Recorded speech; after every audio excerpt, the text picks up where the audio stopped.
Hey friends, before we dive into tonight's story, did you know that nearly 80% of the people who watch these videos aren't subscribed? If you're enjoying this kind of content, consider hitting the subscribe button. It really helps a lot and it keeps these long stories going. Also, I'd love to hear from you. What time is it right now where you are, and which city are you listening from tonight? And if these stories help you sleep, feel free to tap the thanks button to support the channel. It truly means a lot. All right, let's get into it. I slid into the driver's seat of my cruiser at precisely 0:12. The dash clock glowed an icy green. October 14th, 2002. My breath fogged the windshield and I cracked the heater vent to chase back the chill. I'm Officer Mark Sullivan, badge 412, Maple Ridge Police Department. Population 1,600 and change. The call had come in just minutes earlier. Disturbance at Red Lantern Diner. Half-dressed male attacking vehicles. I'd heard worse on graveyard shift, but something a booth word attacking in that deserted stretch of Highway 99 felt off my hand, hovered over the radio button as I pulled out, anticipation tightening around my ribs like a vice. I clicked Sully 1-2.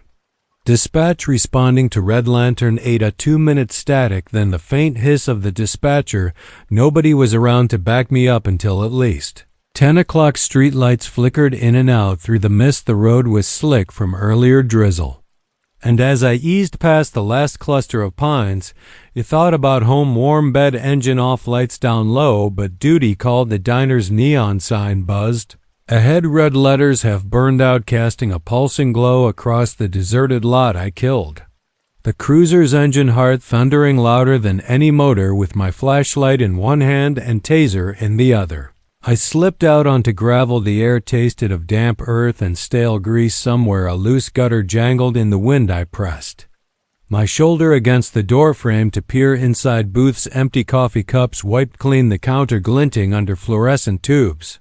No flicker of movement around the side headlights revealed him, a man in ragged jeans, no shirt, pacing like a caged animal beside a battered Plymouth. His skin was pale under the lights, sweat beaded at his temples despite the chill. He jabbed at the car's hood, scraping metal with dirty nails, eyes rolling wild, unfocused. I swallowed and called out, voice flat but firm. Sir, Maple Ridge PD. Step away from the vehicle. He froze mid-scratch, head whipping toward me, pupils blown wide. That glassy sheen in his eyes made me think of a cornered animal. He spat something I couldn't hear, then grunted and resumed his assault on the car. Every instinct screamed to back off. I clicked my mic. Backup needed. Possible violent subject under influence. Stand by. The response crackled through my earpiece. Copy Sully 1-8. At 10 minutes I exhaled, frosting the collar of my jacket. In that moment alone, under that buzzing neon sign, adrenaline pumped so hard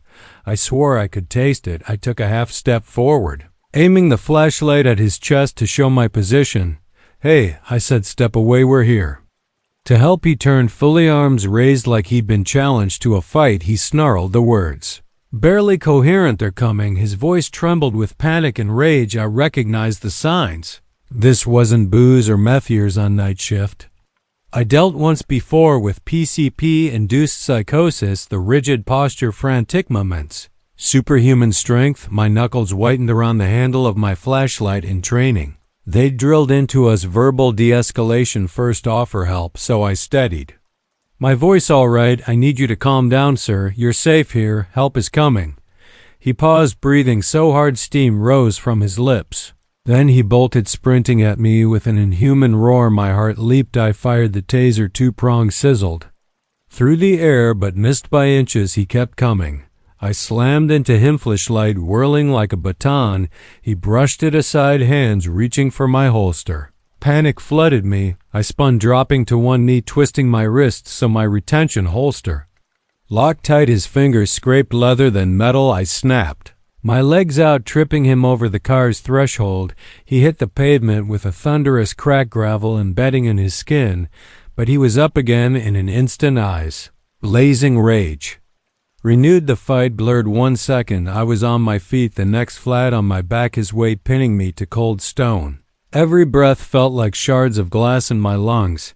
My radio lay forgotten on the hood, crackling. I lunged for it, but he swatted It away pain screamed in my shoulder where he'd kicked my jacket, split open bruises. Already blossoming somewhere in the den, the diner's neon sign blinked, casting long shadows across our struggle. I fought to push him off, each shove sending agony through my bruised ribs. My world narrowed to his wild eyes and the iron taste of fear in my mouth. Just when I thought I'd be crushed, headlights carved through the fog. Backup 2 cruisers screeched in beside us, doors flinging open. Officer Ramirez and 2 others tumbled out, voices shouting commands. The man snarled and swung a fist.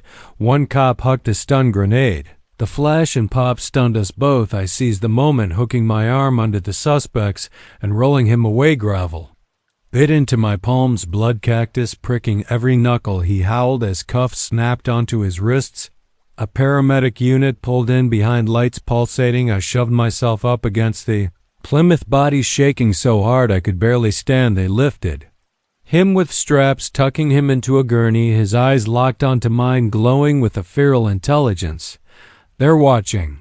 He rasped, voice thin as ice. Paramedics injected sedative. His limbs went slack. I watched until he was loaded into the ambulance, siren wailing off into the night. My legs gave out and I collapsed against the car, panting, rib sheathing. The neon sign flickered once more and died, plunging the lot into blackness. My mic crackled. Sully 1 to dispatch, suspect in custody, ready for transport. My voice trembled. Copy, came the reply. Good work. I sat there for what felt like hours, staring at the empty lot. The diner's door stood silent, windows dark. Somewhere inside the coffee machine hissed wherever it sounded off like something alive. I closed my eyes, picturing that man's gaze, wild and haunted. My radio lay dead on the asphalt, and far in the distance, beyond the reach of every flashlight, I heard a single voice crackle. Please don't leave me here. A whisper that wasn't in my ear but beneath my skin. The ambulance doors slid shut behind the stretcher with a pneumatic hiss that echoed through the empty lot. I pressed my shoulder into the Plymouth's hood to hoist myself up, every muscle blazing with protest. The night air had turned colder, the mist gathering like a shroud around the scene. Ramirez climbed in beside the suspect, securing straps with clinical precision. As the paramedics' radio crackled instructions, I could see the man's chest rising and falling in shallow, mechanical breaths. His eyes were glazed but still flickered with that manic fire when he caught my gaze. I averted my eyes, rubbing my temples, taste of blood and gravel still pungent in my mouth. The stretcher's wheels rattled over gravel as they pushed him into the ambulance bay. Lights pulsed red and white, slicing through the fog, painting the trunk of my cruiser in dizzying patterns. I slid into the passenger seat of Ramirez's car before he even turned the engine over. You okay? He asked softly, voice low. The question hung in the air, heavy as a coffin lid. I nodded, running a hand through my hair knuckles, stir with crimson where I dug into the pavement. But by the time we arrived at the county hospital, sirens slashing through deserted streets, my heart had slowed to a ragged stutter under the harsh fluorescence of the emergency entrance. Voices rallied around us, nurses and scrubs, orderlies with wheeled carts, the endless hum of machines. Ramirez stayed at my side until they guided the suspect inside. I watched through the glass doors as they stripped him of restraints, attached 4 lines, and ordered a barrage of blood tests. Only then did I allow myself to breathe. Back at the station, the clock on the wall read 2:47. I unhitched my holster, loosening the belt that felt tighter now than any handcuff. My uniform was stirred with mud and smeared with blood. In the locker room's grimy mirror, I saw a stranger's face, eyes shadowed, jaw clenched, cheeks hollow. I closed my eyes and whispered, "Just do your report." But my hands trembled. I took my report folder into the briefing room, a cinder block bunker lit by flickering tubes. Lieutenant Watkins leaned against the podium, arms folded. "You and Ramirez handled this," he said without preamble. "Good work, but we need a full statement, timeline, witness logs, forensic photography. I want it by noon." He paused, studying me with hooded eyes. "And Sully, take the rest of the shift off. Go home, get checked out." Home, that word felt like a lie. I stared at the exit door, every locker and bulletin board blurring into a smear of beige and gray. Instead of punching out, I walked to the evidence room. Ledger's photos, the suspect's blood spattered jeans locked in a plastic bag. I flipped through the snapshots. The jagged scrape on the Plymouth suit, the deep gouges where he'd sunk fingernails. Into metal, the wide-angle shot of 3 cruisers. Forming a triangle around him like phalanx, my boots felt anchored to the linoleum. Late paperwork is a silent killer of thought. I wrote my opening statement in a cursive that was looser than usual, with words stumbling across the page. The subject was extremely agitated, possibly suffering from substance-induced psychosis. Physical engagement was required to prevent injury or weapon seizure, and the backup delay contributed to the escalation. I wrote this 3 times before settling, each time feeling like I was scratching at a wound. After 7 pages, I closed the binder and rubbed my pen. Headlights flashed outside as Ramirez dragged across the last line like a tombstone, knocked, and came in quietly with 2 steaming cups of coffee. "They're from Mrs. Lane," he said, nodding to the window of the evidence room.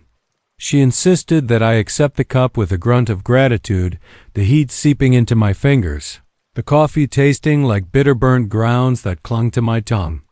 But it was a welcome shock. We sat shoulder to shoulder while the hum of station fans ticked overhead. "You know," Ramirez started low, "I thought you were done for when that guy first lurched at you." He swallowed. "I've never seen anything like that. I've seen fights, domestic calls, high-speed chases, but that—" He shook his head, eyes distant. "He wanted that gun so bad I stared at the mug steam drifting past my face. I thought I'd lose it," I admitted. The words tasted like defeat if he had. "Don't finish that sentence. You did what you had to do," Ramirez remarked kindly. The station lot was quiet. My cruiser was sitting alone. The headlights were dim. The doors were parked open, and I climbed in and sat for a long time with my hands on the wheel and coffee cooling in the cup. His assurance landed like a lifeline in freezing water, but I still felt dislodged from myself, like a cog rattling loose in some invisible machine. With trembling fingers, I called dispatch to inquire about the suspect's lab results. The subject's blood work is inconclusive. No PCP is detected. No narcotics are detected. The dispatcher read from the report inconclusive, and there was no explanation. Holder Dawn was fingering the sky with pale light. Birds were shrieking, and I thought of Mrs. Lane's diner, her silent watch over the lot. The coffee machines hissing like a living thing. His behavior caused me to exhale sharply, fogging the glass. I asked dispatch if there was any history on Tom Harris, and they paused. I said, "Thank you." The line went dead, and I sat in silence, my seat belt cutting into my chest as if to hold me in place. By 6:15, I was home in an apartment above the hardware store with cheaper rent and cheaper heat. I turned on the lights, undressed, and let my uniform fall in a damp heap before taking a shower. Scrubbed the area where the cuts had crusted overnight until the water ran clear. But the images persisted. His wild eyes, the sting of his fists, the buzz of neon that smelled like death, and the toweling off. I double-checked that the door was locked, but I still felt vulnerable. I made a cup of coffee on my own machine, hearing no hiss or metallic tang, and I held the mug while tracing the maple leaf emblem pressed into the ceramic outside the sky. Papers were strewn on the table, my report. I picked up a picture of the diner's interior, which included a single booth under a flickering light, jelly jars on the counter, and an old machine in the corner. It looked harmless, but I remembered the hiss and taste in the air. My phone buzzed with a message from dispatch saying, "We need you for a follow-up interview at 10 o'clock. I texted Watkins back on my way. But I wasn't ready, and I wasn't sure if I would ever see my reflection in the blackened window, staring back with hollow eyes. I put the coffee aside after hearing the grunt of a log settle in the apartment below. I thought about the suspect, strapped in the hospital bed, the seditious drip in his arm, the eyes rolling under closed lids, and the last whisper I heard at the diner, "Please don't leave me here." It wasn't exactly his voice, but rather something else emerging from static at the edge of hearing. As I sipped my coffee, Every nerve in my body ached from that impossible whisper that the wind picked up rattling. The fluorescent glare of the county hospital psychiatric ward corridor felt as cold and unwelcoming as a morgue.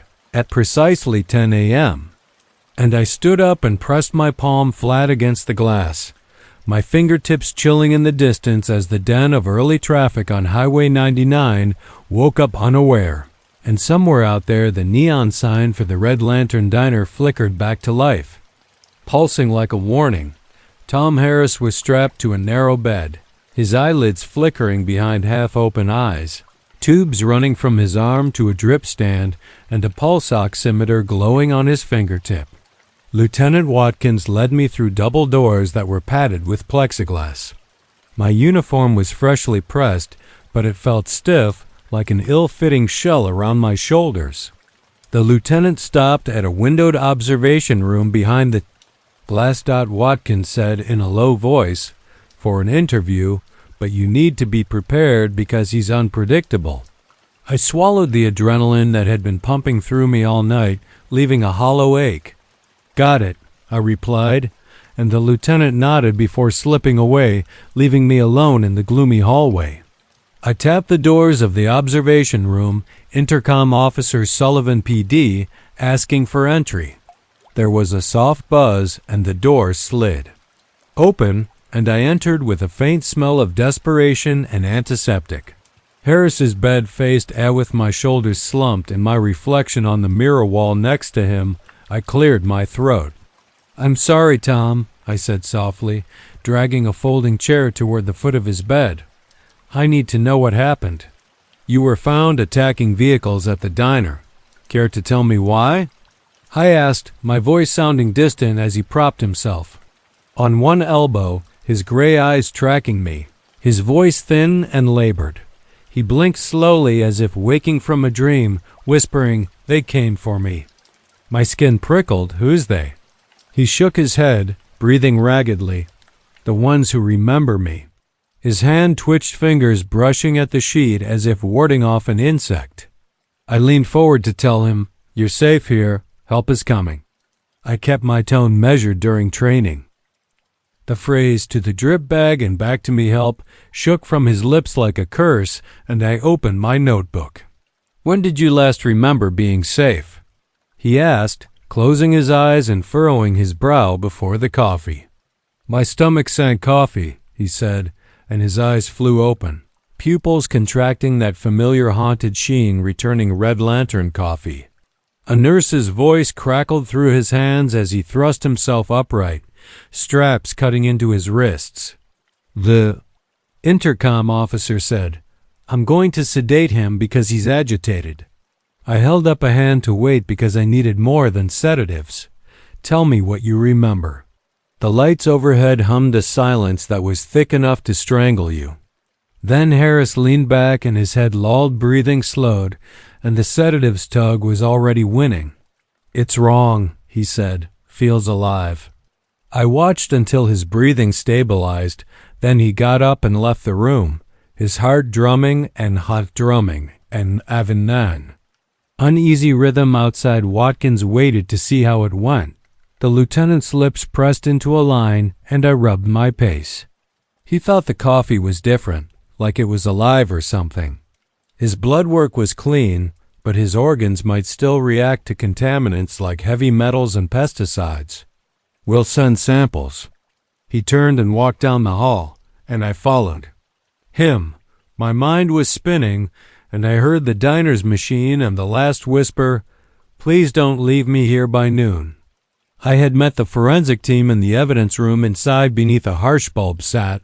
The suspicious coffee maker's water reservoir was drained and bagged, and 2 vials were taken from my blood. Strange particles floating like dust motes were observed by Dr. Haley, the county toxicologist, who examined the sample under a microscope. The preliminary results revealed elevated levels of thallium and traces of an unknown alkaloid, which caused her eyes to lift. Thallium poisoning can cause delirium hallucinations, but we've never seen it. I sent it to the state lab, and I swallowed. "You mean someone purposefully?" I left with a plastic sample container of ground coffee, evidence tag 4112, and as I entered the diner's address, the GPS indicated that after 15 minutes, I had passed farmland waking under cold sun, tractors idle in frost-tipped fields. Maple Ridge was stirring. Children in yellow jackets waited at bus stops, neighbors walked dogs, and no one knew that I had laced the coffee. Dr. Haley shrugged, saying that these chemicals so far point to foul play and we need to find the source. I drew my taser and flashlight and cautiously slipped inside, being careful not to disturb evidence markers by the door. The air inside tasted stale and chemically sour, and I swept my light across vinyl benches and saw that danger had seeped into every drip red lantern sign that was still blinking when I arrived, unwritten backwards in hot pink. The parking lot was empty. Through the dirty windows, booths gleamed vacant. Rusted clocks above the counter showed 11:03 frozen. Formica tables. There were no crumbs or coffee cups, but the coffee maker was sitting on its stainless rack with tubes and wires coiled like veins. I labeled every shot and took pictures of the drip tray and the brew switch water inlet. I then squatted to smell the stale bean scent and lifted the lid to the brew basket, which was clean and empty beneath a paper filter holder. It looked as though someone had cleaned it, so I backed away and gently my flashlight beam faltered as the machine turned on, and I spun to find the closest exit. The sound of the hard piston thudding intensified into a mechanical hiss that sounded like steam hammering through pipes. I slammed into the counter, and the taser raised the machine's brew light, which pulsed erratically while I was alone in the dark. I pressed the button, killed the switch, and the hiss stopped. My radio crackled Sully, but once you were there, it was dispatch. I'm fine. Just a routine follow-up voice, Dr. Haley's notes described how the acute toxicity symptoms of thallium could resemble psychosis, but the unknown alkaloid had no data. Whoever had mixed this cocktail knew what they were doing, and there was only one location at headquarters. Shaking, I grabbed my evidence bag and ran from the diner lights, cutting a tunnel through the fog-laced lot at the cruiser. I wiped a sweat from my collar, and the machine's hiss echoed in my skull. Coffee at Red Lantern. I looked up the machines. Maintenance records. It was purchased new in 1998 and serviced 6 months ago by J&R Appliance Repair. When I called their number, a nervous voice answered, "J&R, may I help you?" My mind went blank.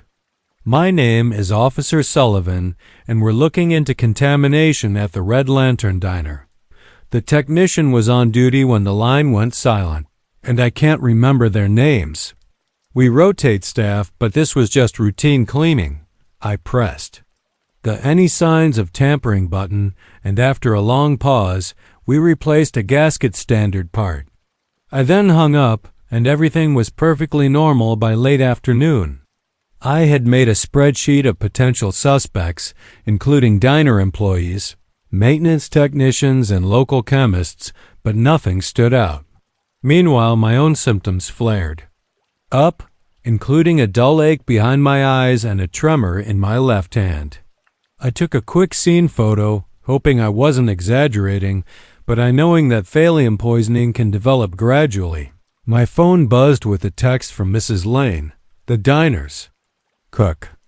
"Officer Sullivan was checking in, and I heard you were asking about the machine." Every instinct told me to be cautious, but I put the phone in my pocket and drove home. Crossing the old iron bridge where water ran black beneath, the road was empty and every curve felt alive with watchful eyes. So I called my wife. I lied about paperwork and said I would be late, but Emily's upbeat voice made me laugh. I said, "Sure, sweetie," and cradled the phone like it was a lifeline. After I hung up, I sank to the kitchen floor and leaned back against the cabinets and knees.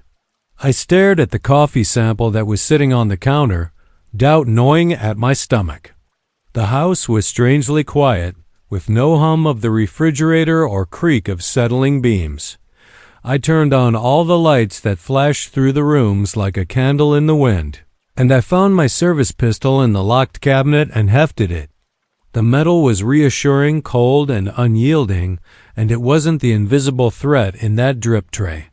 I only went to bed when exhaustion overcame my nerves, and my dreams were kaleidoscopic, with a phantom coffee maker brewing black liquid that turned to blood, a storm of fluorescent lights, and a neon sign that screamed, "Help!" However, the sign broke and the fragments pierced my feet. I woke up with sweat-soaked sheets sticking to my skin and a choking heart. The clock read 3:13, which was much too early, and I lay there with my heart pounding rigidly while distant thunder rolled and rain started to patter irregularly against the window pane. By 6 a.m., I was at the dining room. Emily was slumped next to me, eyes half closed, and she murmured, "Rough night," so I forced a smile as usual. She didn't buy it, but she didn't press. I sipped each swallow, making a promise that if someone had tampered with that machine, they would have to stop before more people ended up like Tom Harris, half mad in a hospital bed. I packed my cruiser with evidence bags, notebooks, and a half-empty coffee thermos. I drove to the address listed for J&R Appliance Repair, a plain trailer on Maple Avenue with peeling paint and a fading sign, "No cars in the lot." I knocked on the door, got no response, tried locking the handle, and a single light flickered behind a curtained window. I circled the building looking for another entrance, and at the back, a garage door stood slightly jarred on its hinges, moaning. I had a small bottle of atropine in my vest pocket. I slipped inside a flashlight beam that was cutting arcs across a lone folding chair. Scattered toolboxes, industrial solvents, and the air smelled of motor oil and dust. I said hello, but got no response, so I edged closer, taser in hand, eyes on shadows at the far end, where a desk lamp illuminated a notebook with a page of chemical formulas, thallium compounds, and scrawled notes about psychoactive alkaloids. My pulse sped. Whoever had serviced that machine hadn't been working alone. He had been experimenting. "Don't move," I said, drawing my pistol. "Officer Sullivan," he said calmly, his voice ringing with controlled panic. "You shouldn't have come here."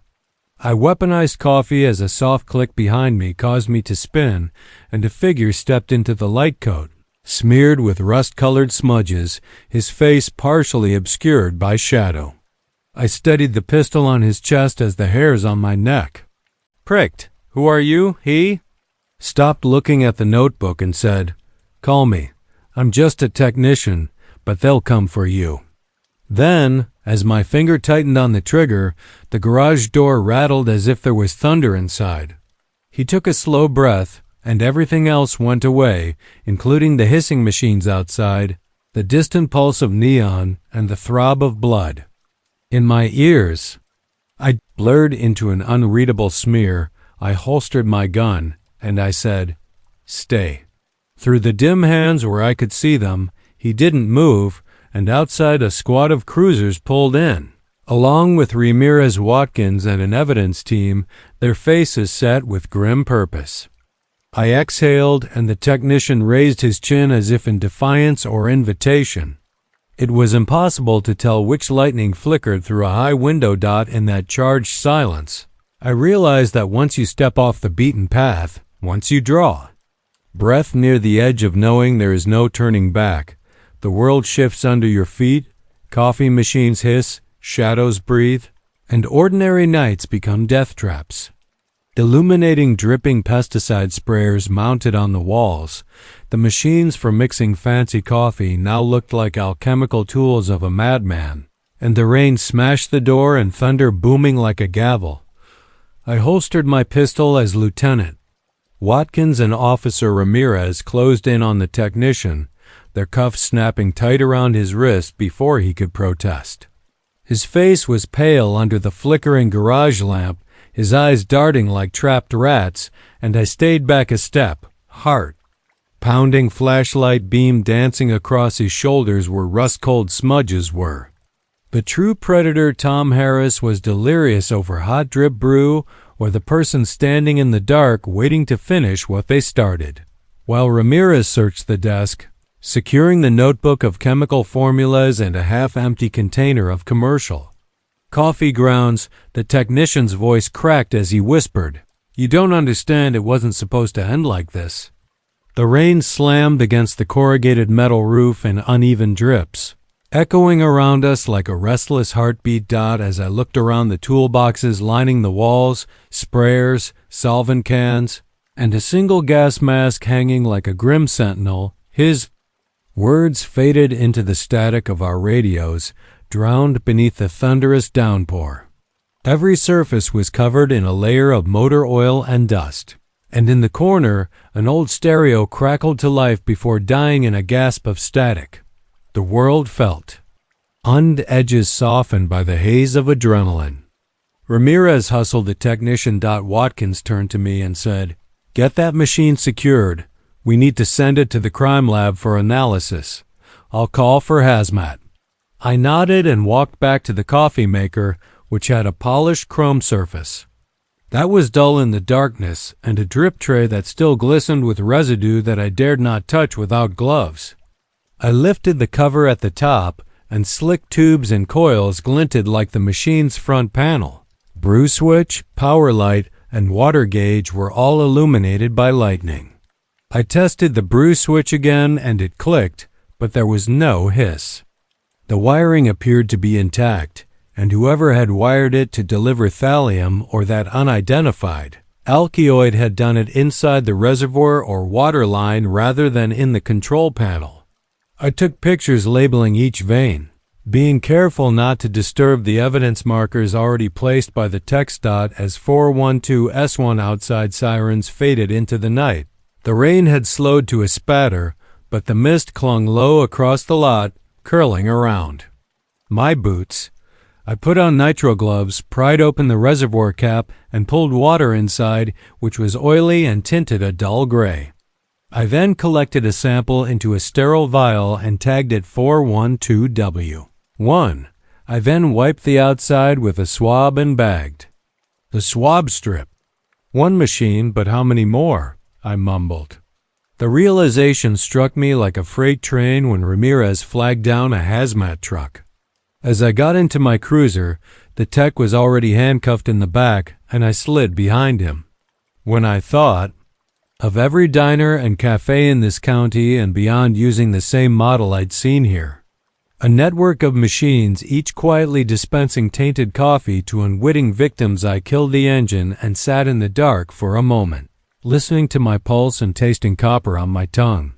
The drive back to headquarters was a blur of wet pavement and yellow streetlights, and my mind kept going over every detail. The wheel and radio dispatch Sully 1 station. 2 hazmat on scene, suspect in custody. Sending evidence back to lab over static, crackled a calm voice replied, "Copy that, Sully 1, good work. Be advised lab will expedite tests, keep me posted. Watkins." And I watched as a hazmat suit-clad worker sealed the machine in a containment box. Watkins exhaled and sagged his shoulders. "We'll know soon enough," he muttered. "If this was deliberate, there's a hell of a case here." I pulled the notebooks and formulas into the evidence garage. I nodded, but my stomach turned over because I couldn't get rid of the coffee flavor, which I acknowledged was still in my mouth. I spent the following morning questioning the technician in a soundproofed interview room under bright LED panels. His story was fragmentary. He had been hired by an outside party to install an additive system and was paid well enough to retrofit machines throughout the town. He didn't name anyone. He just talked about the people who wanted control, discipline, and the lazy people who delivered judgment by poison. His eyes were intensely cynical, as if he was sitting behind a curtain, watching me reacting every time she met me at the door in her flower spread apron, hands pressed against the counter as if she were bracing for impact, eyes red-rimmed, but "Wary Detective Sullivan," she said quietly. "Coffee," gesturing to a fresh pot. I hesitated. a hand hovering over my taser strapped at my hip, and I replied, "Milk and sugar." Denial and evasion only strengthened my suspicion that this was bigger than Maple Ridge by the afternoon. She carefully poured with trembling hands, and the steam rose in gentle swirls. The smell was familiar, rich, sweet, and almost comforting. I lifted the mug with gloved hands and took a cautious sip. It was exactly like any diner coffee I'd ever tasted, without any chemical undertones. My shoulders slumped and I whispered, "It tastes fine," as Mrs. Lane watched my unreadable expression. "We got a new supplier a month ago," she said, "local. Roaster. If it's beneficial, you can meet them." Setting the coffee down, I nodded and said, "Thank you." I drove the final sample to the lab myself after realizing how eager I was to think the contamination stopped at the machine in the garage. Back in the cruiser with that sample, but science doesn't bend to wishful thinking. The chemist nodded toward me, took the grounds, and shut the door. That night, I was by myself at home. I tried to sleep, but I ended up staring at the ceiling as the formulas from my notebook spilled behind my eyelids, including thallium sulfate, atropine antagonists, unidentified alkaloid-coated X17, and I rolled onto my side with a blanket wrapped around my legs. The clock read 137 a dot. My phone buzzed on the nightstand, announcing an email from the state lab. My eyes stung as I turned on the lamp, lab reference number S412 alkaloid X17, which is a derivative of arotamine and a powerful neurotoxin that combines with thallium to cause progressive psychosis. I forced myself to get out of bed, brewed cup of coffee in my kitchen using my own untainted machine, and brought it back to bed. The warmth of the mug in my hands comforted me, but every sip reminded me of how close I'd come. My breath contained arotamine, a fungus that grows on rye. Bred and has been linked to mass poisonings and hallucinations in the past.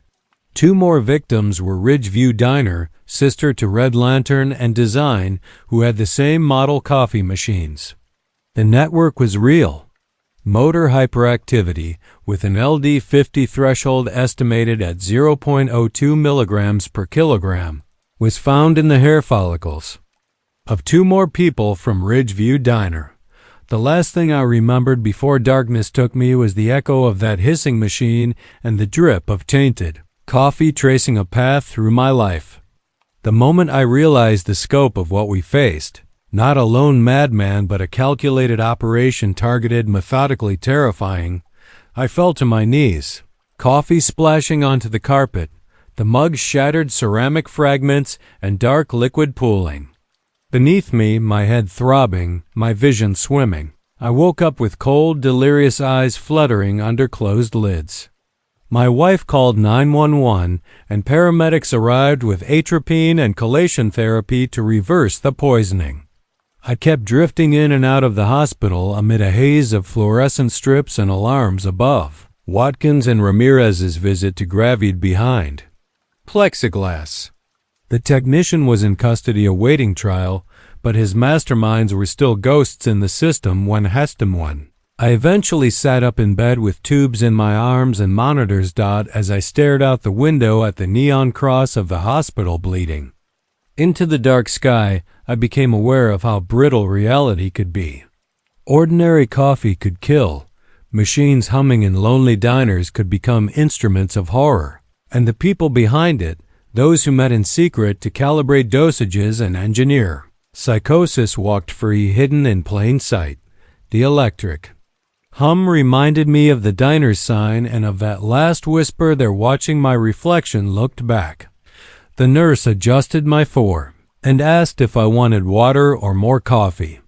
I met her gaze, black, and said softly, leaning forward, my voice raspy but steady. She hesitated, then nodded, and left as I waited, each drip of the saline bag echoing like a ticking time bomb in my veins. My phone was on the bedside table, with unread messages from friends asking how I was doing and from Ridgeview Dispatch. The question hung in the sterile air like a challenge. If the poison could hide in the simplest cup of coffee, who could you trust with your next sip? I woke up to the sound of monitors beeping in rhythm with my pulse, sunlight slanting through the blinds and uneven bands, and somewhere beyond the glass and steel coffee machines clicking on and off in empty diners dispensing hope and terror in equal measure. I reached for it with my thumb hovering over the new voicemail. My fourth line held me to the sterile bed, but I felt electric all over, as if memories of that first night had been etched into my nervous system. When the nurse arrived at shift change, I asked for black coffee. She hesitated, then nodded and left. I lay motionless for a moment, listening to the quiet hum of hospital life beyond my door, footsteps in the hallway, distant fragments of conversation, the clink of metal trolleys. Hours later, she brought back a disposable cup from the hospital cafeteria, which I held in my trembling hands and inhaled the familiar scent, creating a halo of warmth in my palms. Only when I was positive it was safe did I take a sip of the bitter, dull, and perfectly normal beverage. Lieutenant Watkins came by that morning, his face stubbled and his eyes heavy, and he pulled up a chair. "We got a few more leads," he said. Quietly, as the state lab traced the alkaloid's precursor to A within 2 weeks of the initial poisoning, someone used the same alias to book 3 rooms at the Motel 6 in Grants Pass, Medford, and here in Maple Ridge. He tapped the paper, setting up a network, and my stomach turned. The scale was worse than I'd feared. Research facility in Seattle. Someone ordered small batches of erotamine compounds under an alias. He slid a printout across the bedside table, shipping logs, partial addresses, code names. I squinted to make sense. Are there any more machines? Once you're cleared, I want you back on cases, but maybe something with less hospitality. His thin joke landed awkwardly, so I forced a nod. When he left, I stared at the cup until it had gone cold. I checked out that afternoon, pale as a ghost but determined. I asked him, and he exhaled. Every diner, every cafe, everywhere that chain model was common. Someone could be waiting. Emily greeted me at the door, her face etched with worry. I hugged her, breathing heavily in her scent, and whispered, "I'm okay."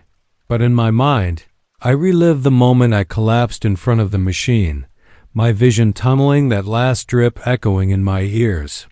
Back home, our kitchen felt like a safe haven, so I locked the door, pulled the blinds, and brewed coffee on my own machine because there was no way I'd risk a single cup anywhere else. As I poured my phone buzzed an anonymous tip forwarded.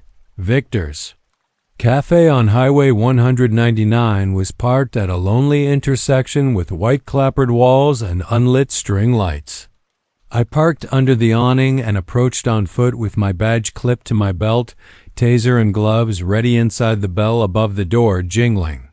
After dispatch checked Victor's Cafe, I looked up at Emily and she followed my gaze, eyes wide. And I said, "I have to." The drive south was restless wipers swiping rain into smeared arcs. The place was deserted, except for a young, dark-haired barista who was mopping the floors. Officer Sullivan of the Maple Ridge Police Department was startled by my arrival. So I said quickly, "I need to inspect your coffee machine." He hesitated, his face turning pale, but he led me to the back counter, where the same model chrome and steel was sterile but menacing. He fumbled with the buttons. We had just received it 6 months ago from a new supplier, Towns and Rose in Seattle. I nodded and saw no signs of tampering. The reservoir cap was threaded tightly. When I noticed a small engraved plate at the machine's base, "Service by J&R Appliance Repair on May 3, 2025, I swabbed the reservoir, bagged the sample, and then my blood ran cold. I turned to the barista who had serviced this, and he swallowed. "Oh, I didn't know our manager called them," he said, shaking his head. "What's your manager's name?" I thanked him, put my notes away, and slipped back into the rain. By dusk, I was back at the station, soaked. I was wired on adrenaline, so I paced the briefing room while Watkins and Ramirez plotted our next course of action. Watkins tapped the map and said, "They're building a chain modular poisoning. If we can identify the funding, we can trace the masterminds." He looked at me. "You up for a stack out?" I pressed my lips tight. "I don't know if I can without coffee," Ramirez smiled. And we got THER Moses. On our way back to Grants Pass. It had rained that night, causing the streetlights to turn into orange halos. We parked in the third motel on the aliases list across from the Grants Pass.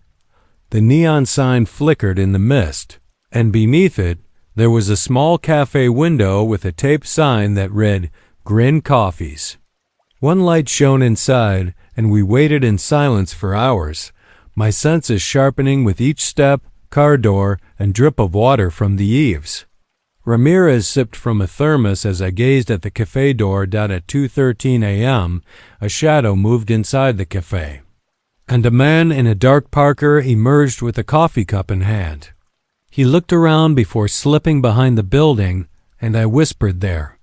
We slid out on foot, following him as he darted along an alley and stopped at a green door with peeling paint. I wanted it to open, but all I could hear was the rain, the hum of distant traffic, and the tick of the clock above the cafe entrance. He knocked twice. The door opened, and he slipped inside. Ramirez motioned for us to proceed, and we found a small storage room with crates of coffee beans stamped into towns and roasters, empty packaging for erotamine reagent kits, and a hacker's coffee maker on a workbench. A single bulb hanging overhead painted the scene in stark light, and papers scrolling with financial ledgers pinned to a corkboard wire transfers. Shell Corporation's coded notations links. I lifted my badge to an offshore account in B's, and the man froze, then turned to face me. It was the same technician we had arrested, and his coat was still smudged with rust. He dropped a folder that belonged to them.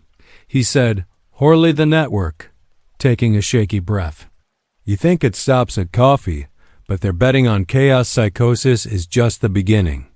Before I could cuff him again, a loud crack of thunder shook the window, and he pointed. I leveled my taser, and Ramirez moved to the flank, but the hooded figure raised a hand, and a calm, metallic voice said, "Officer Sullivan, you've done well. Chasing our distractions, but justice is served by the big picture." I hesitated, my mind racing, as the figure stepped into the light, their features obscured except for a faint glint of a ring on one finger, and they held a coffee cup. I fired. The taser, the prongs embedding in the figure's shoulder, and they barely flinched. Ramirez kicked at their chest, causing them to stagger but remain upright. They lifted the cup, tilted their head, and swallowed in one fluid motion. "Ladies and gentlemen," the voice went on, "enjoy your coffee." The cup's brim dripped dark, fluid, and you never thought to test the last drop. Then the world blurred. Ramirez's shout, the whine of the taser dying, and pain blooming across my skull.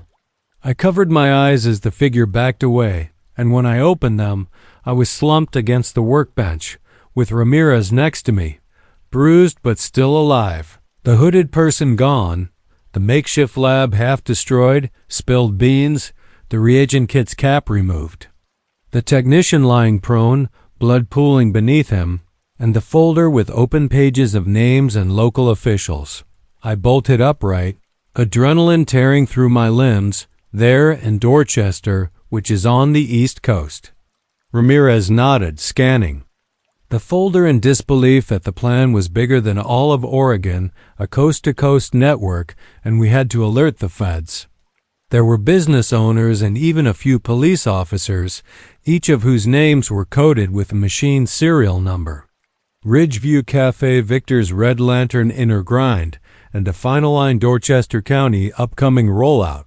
The world felt out of alignment, so I dropped to my knees and thumbed the hooded figure's abandoned cup, which was empty except for a smear of dark residue. I lifted it to my nose, and my mind reeled no metallic tongue, just accurate bitterness, because I have proof of interstate chemical weapons distribution. Outside, rain pelted the alley in sheets, and sirens came howling closer. Closer.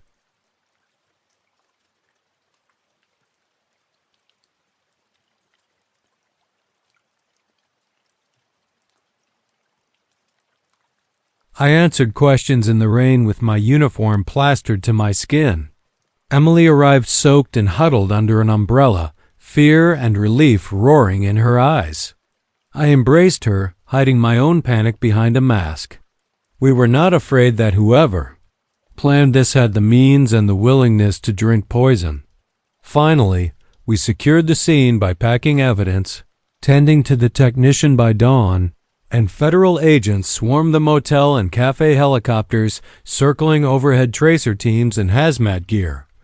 I testified in Washington, D.C., and my words echoed in grandiose chambers, but behind the scenes I felt hollow because the network's top architects remained shadows, shell entities, untraceable trusts, lawyers, and offshore havens.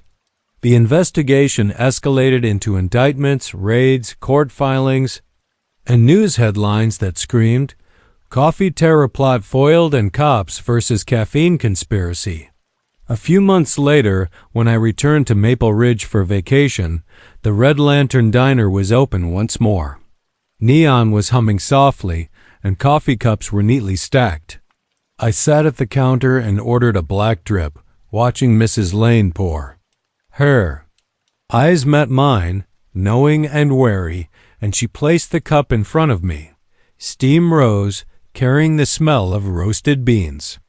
I wrapped my hands around it, my heart thumping, and with every instinct screaming, I put it down untouched, instead taking a flask from Myth Sky cracked with distant thunder as I slid into my car. I poured a small amount of my own brew into the hospital-issued sample bag, just enough to test. I slid the cup back on the house, and she said softly, "Welcome back, Officer Sullivan." Her smile wasn't warm, it was wary. I nodded and left with an empty heart. Outside, neon touched the pavement in ruby pools. Regarding my phone, I ignored a missed call from an unknown number with no voicemail and instead looked at the unopened coffee cup in the trash, next to my door. At the bottom of the cup, there was a single line etched into the foam residue, "Enjoy your next cup." I froze and questions began to pour in. How many cups had I consumed without getting hurt? Who else had sipped poison thinking it was safe? As the neon sign for the diner pulsed behind me, I realized that there was no safe haven in this war of hisses and bruises. One question remained. Will you dare to trust it when your morning coffee tastes perfectly ordinary? I turned to the first page of my notebook and cleared my throat into the dash-mounted recorder. Detective Laura Hayes, July 6, 2018. 45 hours as I sat down in the driver's seat for the night shift, also known as the graveyard shift.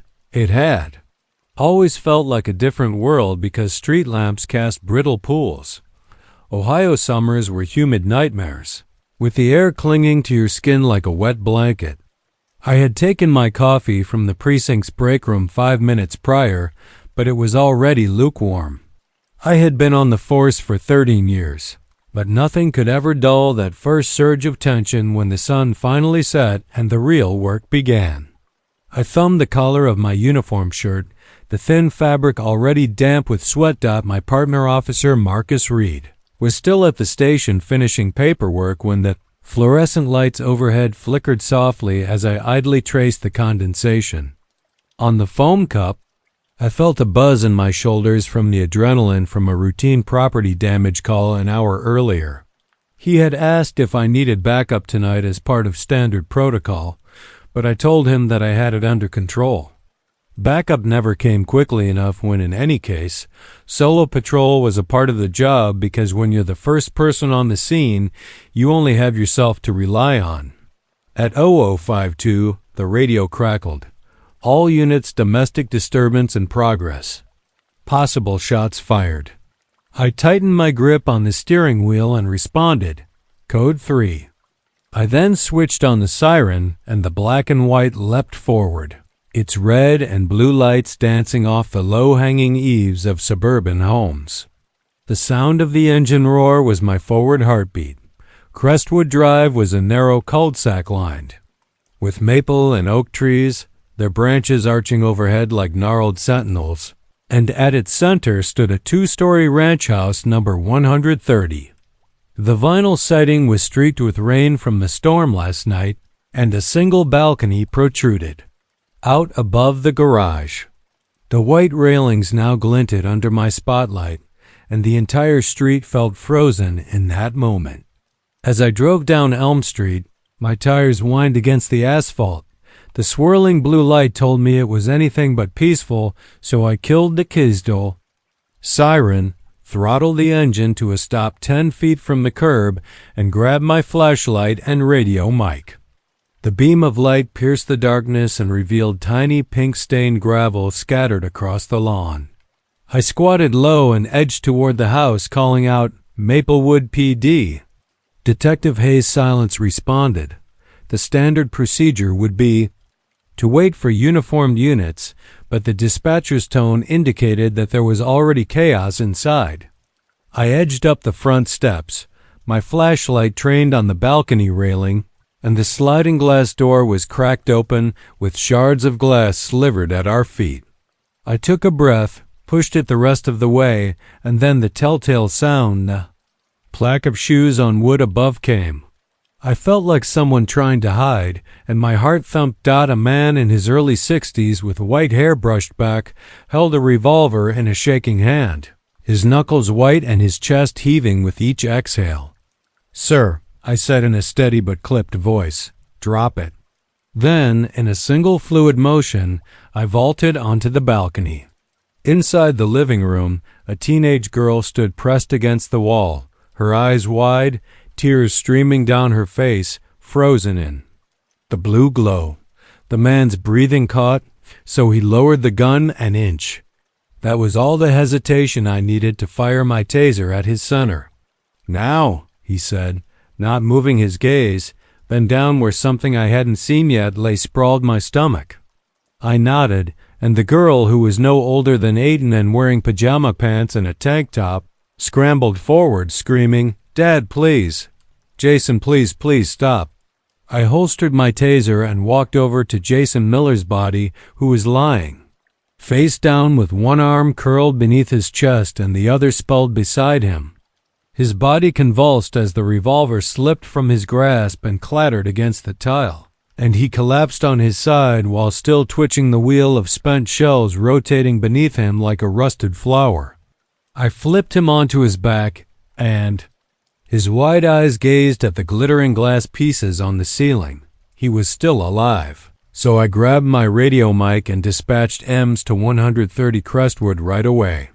The victim is a male, 19 years old, with 2 gunshot wounds to his chest, who is conscious but not responding, possibly causing internal bleeding. His hair was crimson dyed, the carpet was pulled around his shoulders, and the cheap cotton of his polo shirt was torn.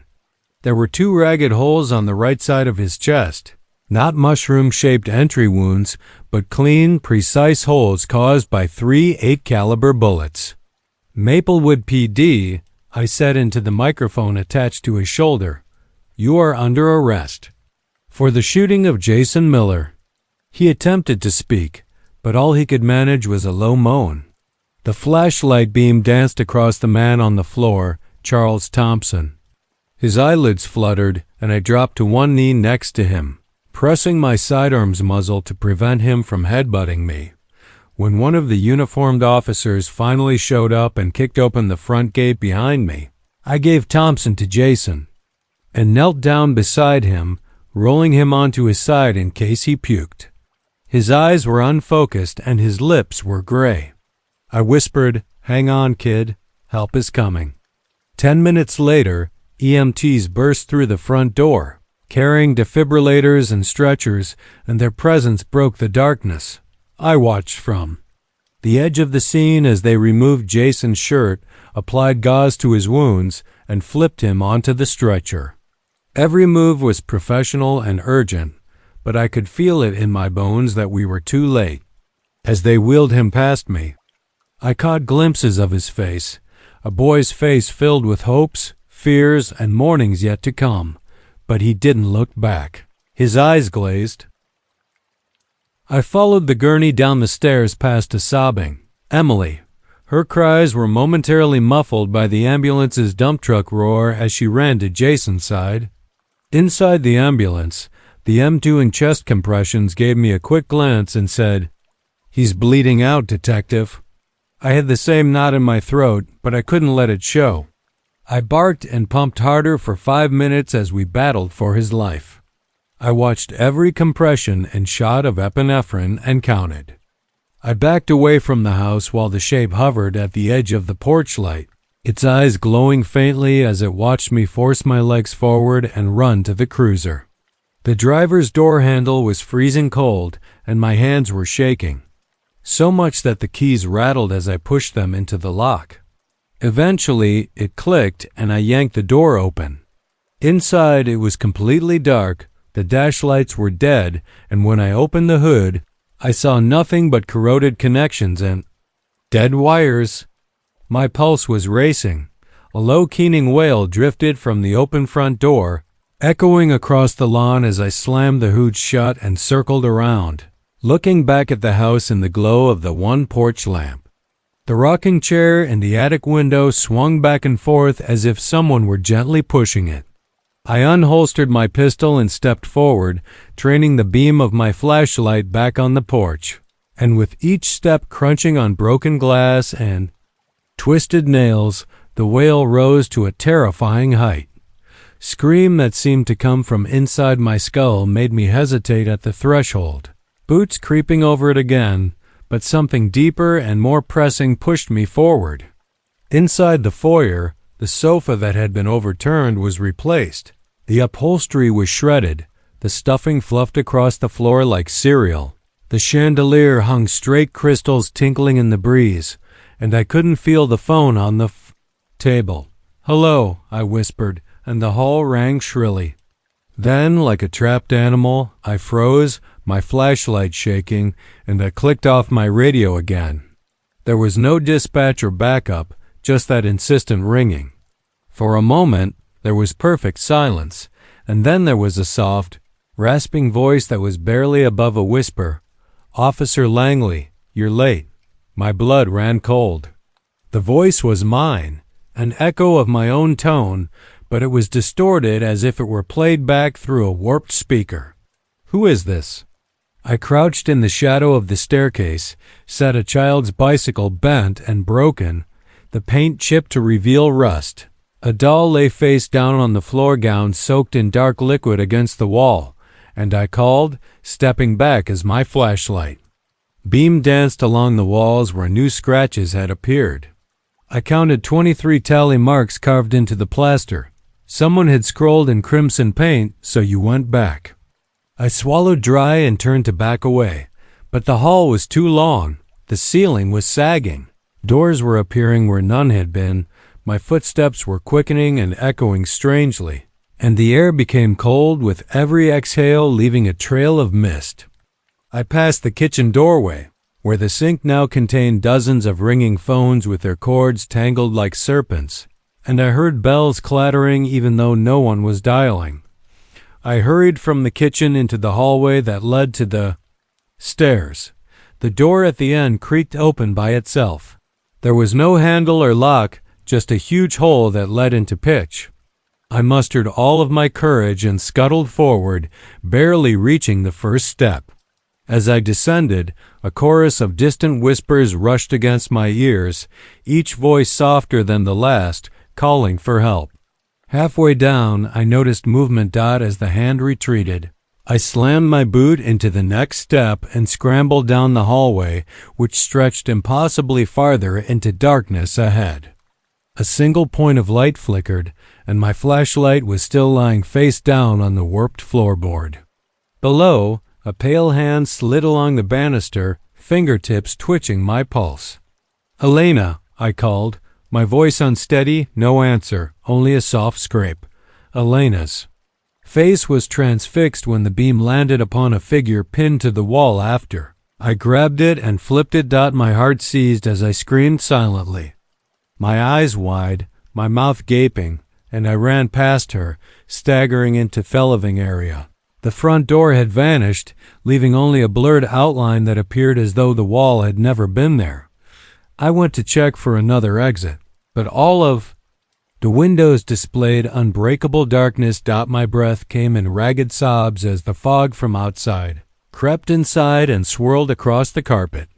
Then the room's slanted reality caused the walls to break, paint to drip in rivulets, and the chandelier to blow up. As the room trembled, I grabbed my head and screamed as crystals fell from the sky like ice shards.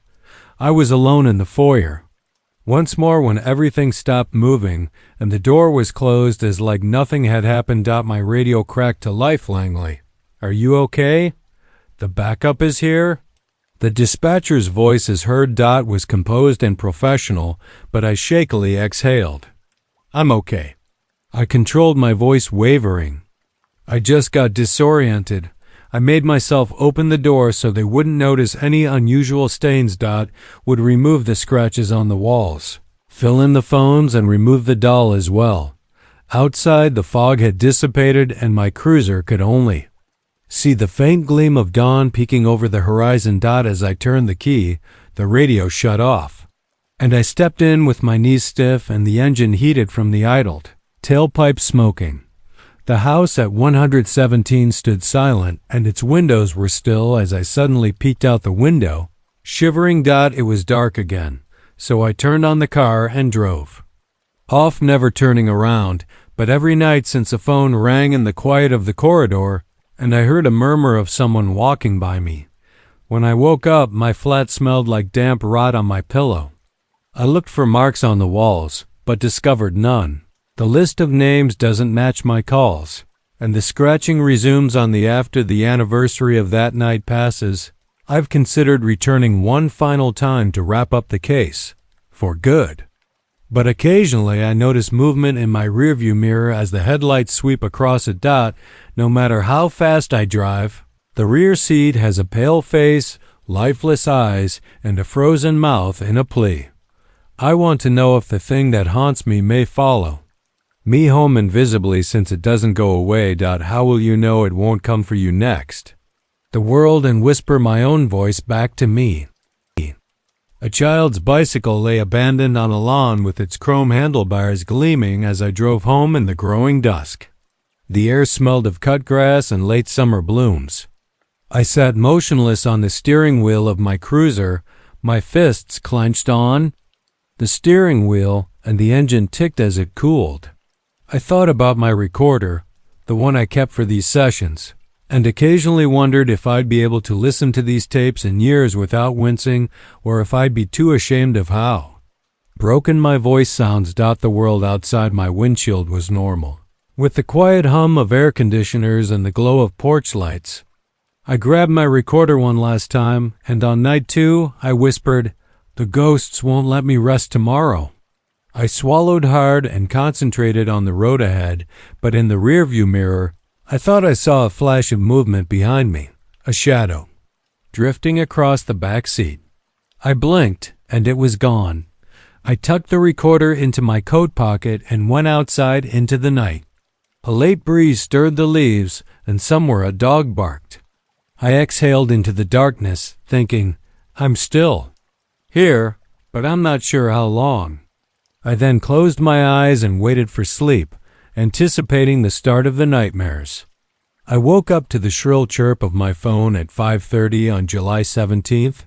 2 days before the trial, I had remained at my computer until daylight composing statements, examining witness logs, and going through every piece of evidence. Now when I blinked at the dim glimmer of the laptop, I saw a text from Ada Perez 908, preliminary hearing. My head throbbed with exhaustion, every muscle groaning. Please be ready for my trial prep conference room. I scratched my eyes and pulled myself to my feet, throwing off the thin throw that had caused me to nod off. By 7 a.m., it felt colder beneath my apartment than usual, as though the air itself shrank at my presence. Under the diner sign, Gigi's neon glow flickered half-heartedly, calling customers to breakfast. I was driving my cruiser once more as the morning rush zipped around me, commuters with coffee to go and earbuds in place, oblivious to the carnage that had soiled Crestwood Drive. At the station, I found Marcus pacing outside the conference room.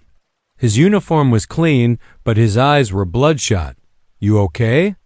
he asked in a soft voice, and I nodded, but inside I felt hollow, as prepared as I'll ever be.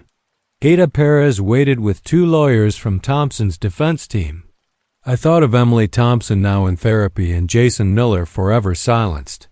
"Detective Hayes, thank you for coming.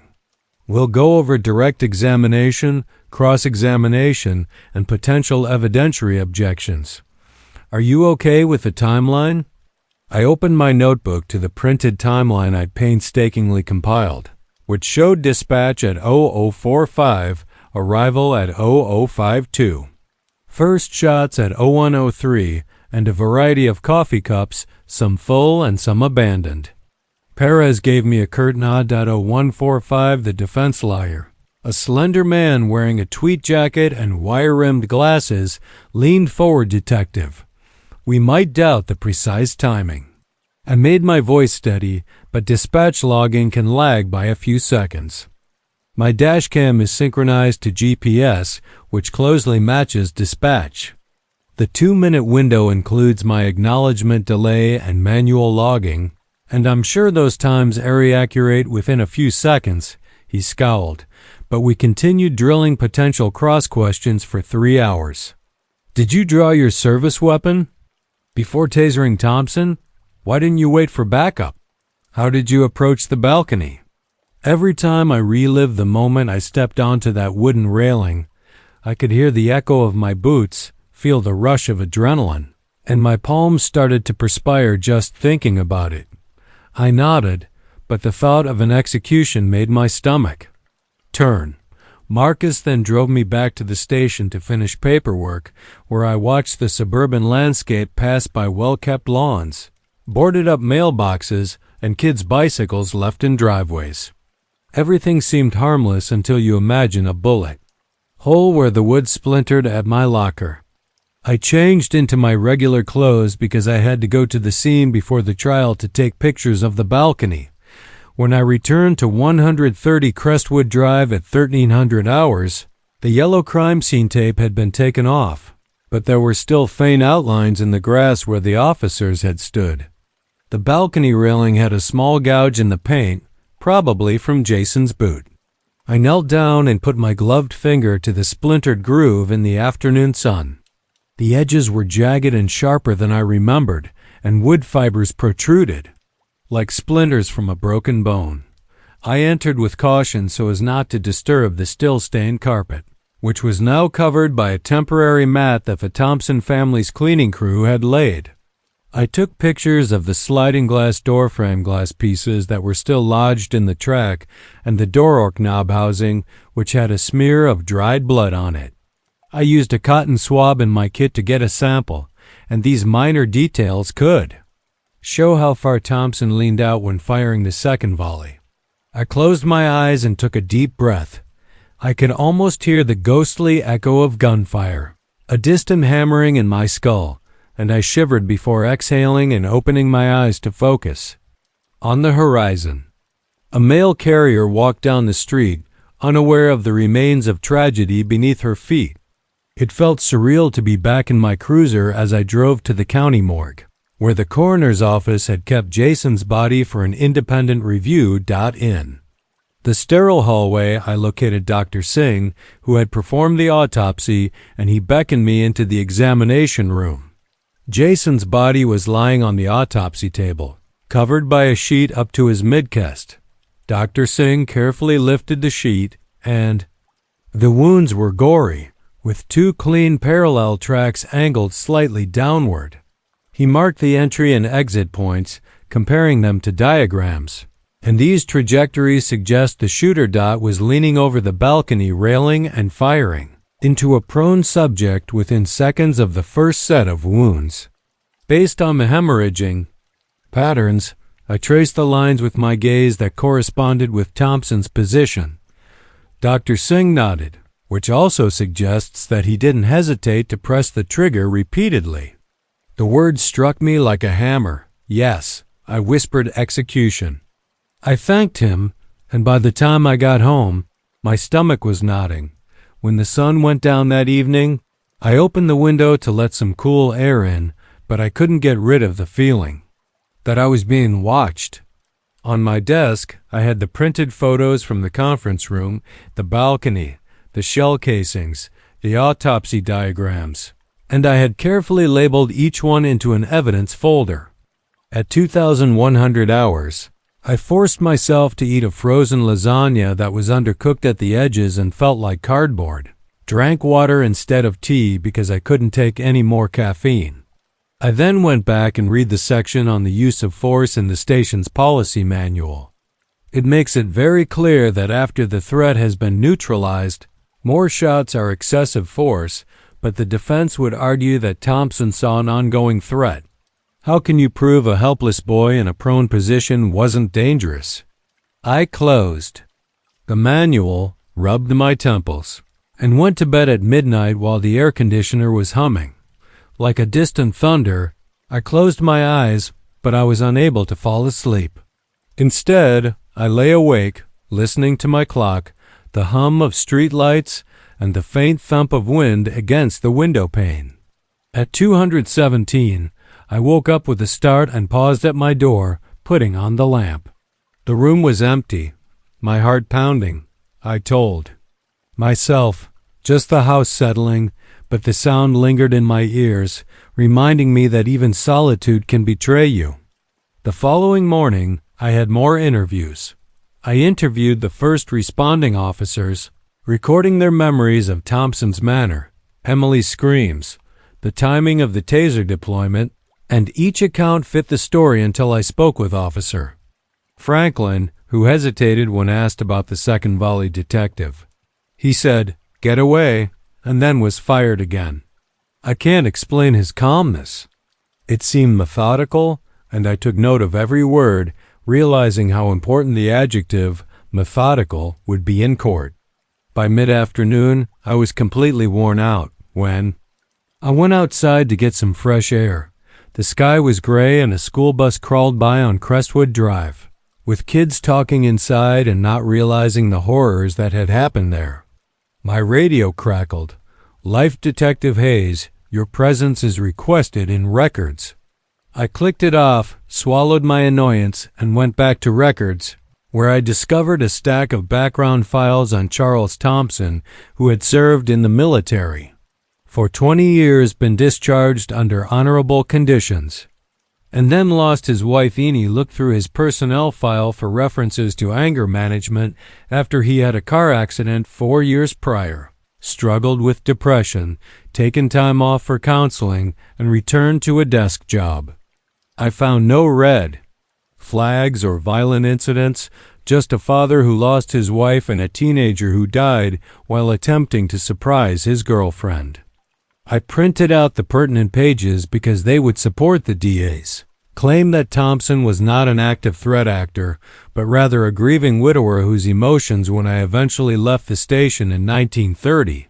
Night had already fallen and the moon was a thin sliver above the rooftops. I got into my cruiser, locked the door, and turned the key. For a brief moment, I thought I saw a figure standing in the back seat. Someone hunched over head bowed, and my blood ran cold. I slammed the door open. This spiraled into lethal overreaction as I gathered the files. Peering inside empty, I steadied my breath and whispered, "It's just the shadows." But as I drove away, I couldn't shake the feeling that, somewhere beyond the sound of the engine, a little boy's last plea was still reverberating. "Detective, help me," I thought. Tomorrow I would stand in that courtroom and tell Jason's story, but tonight, with every bullet fired and every memory etched into my mind, I wondered if words alone could ever bring about justice or if they would only exacerbate the wounds. Already there, The hollow thud of the judge's gavel and the silence that descended upon the gallery when I took the stand, with Emily's tear-red face hovering at the prosecution's table, were replayed in my mind as I eased into bed after the long drive home. I stared at the ceiling as the ceiling fan rotated languidly above me, its blades casting slow-moving shadows that felt like hands reaching down, and my phone vibrated twice on the nightstand as a reminder scheduled at 7 a.m. tomorrow, when I heard the faint echo of gunfire, which was spaced exactly 19 seconds apart, 3 shots. A pause and then 6, just like that night on Crestwood Drive. My heart pounded in my ears, drowning out the fans. So I closed it and rolled onto my side. However, the mattress felt like a slab of concrete, cold and unyielding in the darkness. Willing the pictures away, all I saw was Jason's face, half of it missing bone and tissue, fanned across the pavement like torn paper, his eyes staring at nothingness. But in my memory they glared back at me, demanding acknowledgement at 3:17. I gave up and sat up straight. The room was still dark, with only a sliver of moonlight coming through the blinds. I fumbled for my recorder on the nightstand and clicked it on Detective Hayes' personal log. I can't sleep because the court is tomorrow, and I feel thigh-brewed. Coffee at 4 a.m., and with the weight of every witness statement bearing down on me, I clicked it off and slid out of bed, placing my feet on the cool hardwood floor. I'm afraid of forgetting something important, but I'm more afraid of remembering too much and allowing the memory to break my resolve. The machine's drip and hiss leave a drab sense of comfort. Eni carried the mug to the living room couch and wrapped my arms around it like armor as I stared into the dark liquid, adding just enough cream to lessen the bitterness. The morning news was playing quietly on the muted TV, and I left it on the ambulance crash report segment, which seemed oddly appropriate as I went over my notes on the dynamics of the Thompson family.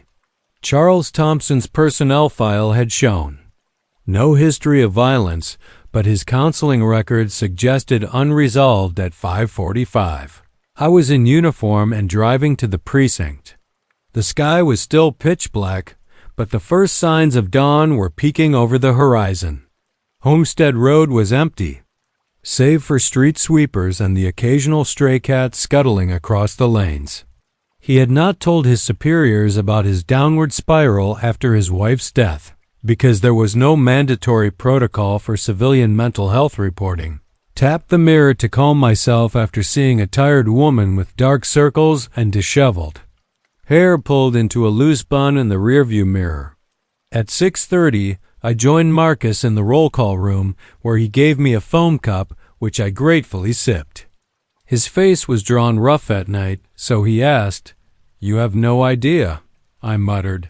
And then I opened my notebook to see the courtroom schedule for today's agenda, which included finishing witness prep review exhibits with Perez at 8 o'clock a.m. by 900 a.m. I then proceed to the county courthouse. When I saw the grainy footage of Jason's shadow against the doorframe and Thompson's arm raising the gun in the balcony surveillance video loop, the timestamp flashed by in red letters 01-312. I adjusted the brightness till I could make out the outline off the rotating cylinder at 7:45 a.m. We're going to admit the photograph of the second volley as evidence of overkill, Ada Perez said, arranging photographs of the broken window pane and spent casings, marked C1 through C6 autopsy images showing internal hemorrhaging. She also said that tapping the image of shell casings spilled across the lawn will cause the defense to object. I nodded, but my stomach churned with the weight of it. We practiced my direct examination narrative, concise, factual, free of personal judgment or editorializing, just the crime scene facts, the timing of Thompson's actions, and then we rehearsed the cross to anticipate the defense's response. However, these are the key words in your description precisely. The placement and grouping of the casings indicates the suspect's deliberate, repeated use of lethal force on an already neutralized subject. He was twice removed from his child's threat zone, and he purposefully reloaded and fired again in spite of Jason's prone posture and surrendered gestures. By 9:30, we were seated in the crowded courtroom, with wooden benches creaking under the weight of neighbors, journalists, amateur legal observers, and Emily and a counselor sitting in the back row with their hoods drawn low. I remained firm in my responses to questions about perceived threat mental state and my own use of force options. Face Ashen, his lawyer, and his elderly brother wearing a gray suit that was too formal for a suburban trial. The judge, a severe woman with graying hair and wireframes, presided over the D's and looked down at her notes before calling the session to order. The prosecution's opening statements were a mosaic of tragedy, loss, and duty breach.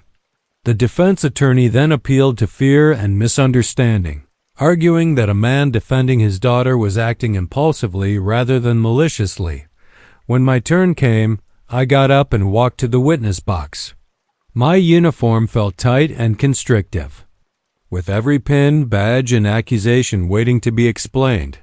I put my hands on the rail and faced the jury directly. "Detective Lavra Hayes," I said in a steady voice. On July 6th, at around 52 hours, I responded to a call reporting shots fired at 130 Crestwood Drive. When I arrived, I saw an adult male standing armed over a second-story balcony and a juvenile male lying on the ground. The lead defense attorney's eyes narrowed when I mentioned that the young Jason Miller was incapacitated, face down, and without a weapon in his hands. He reached for his objections but remained silent, so the judge permitted the statement as part of my observation. Below, the man on the balcony, later identified as Charles Thompson, was pointing a revolver at the young man. I paused, swallowed hard, and he fired his weapon twice, causing the juvenile to fall. "Detective Hayes, you say you saw no threat after the first shots, but did you see Mr. Thompson reload?" "It was dark, wasn't it?" I tilted my head to meet his gaze, sir, and the balcony was lit by the cruiser's lights. He then reloaded his revolver and fired all 6 of the remaining rounds into the juvenile's torso. Despite the lack of any further threat, my mouth was dry, and I could taste the faint copper tang that was still present during cross-examination, spotlight, and emergency lighting. I saw him pull out the cylinder and chamber each time, and he leaned forward, or you thought he reloaded because, let's face it, you didn't see the entire process. The ambiguity cast doubt on my credibility, and I closed my eyes for a moment, took a breath, and then opened them again, sir. I did see each cartridge exchange, the sound of the metal cylinder, the clicking of he smirked slightly, which is a clear indication of displeasure.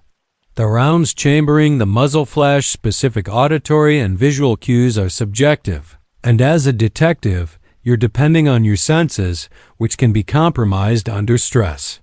I grip the rail more tightly under high-stress situations, because my training focuses on sensory input, sight, sound, and touch. I have over 13 years of experience responding to gunfire incidents, and my senses are the. In the late afternoon, following hours of testimony from medical examiners and expert witnesses on ballistics, the judge recessed court until tomorrow. As I stepped down past Thompson, I caught his unblinking hollow gaze saying, "Let's keep this to relevant points." My heart thudded. The defense rested shortly after having introduced seeds of doubt about perceived threat and sensory accuracy. "How do you defend your actions?" Ada Perez stopped me in the hallway and said, "You did well," despite her gloomy eyes. "Tomorrow closing arguments at 11 o'clock, be there," he appeared to plead. My stomach wrenched. I stiffened my lips and nodded, wanting to elaborate on how it felt. Toy turned on my recorder and personal log, and I retreated to my apartment that evening after witnessing that boy die under repeated fire. The city lights were shining through my window, a constellation of human lives passing by, and I heated leftovers for dinner, but every bite felt tasteless.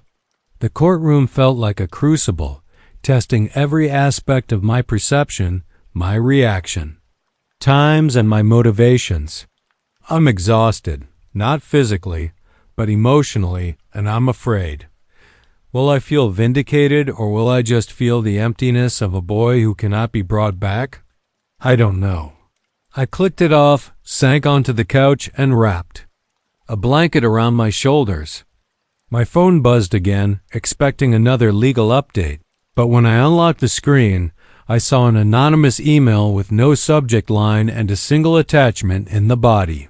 Tomorrow's closing will carry the weight of a jury's verdict.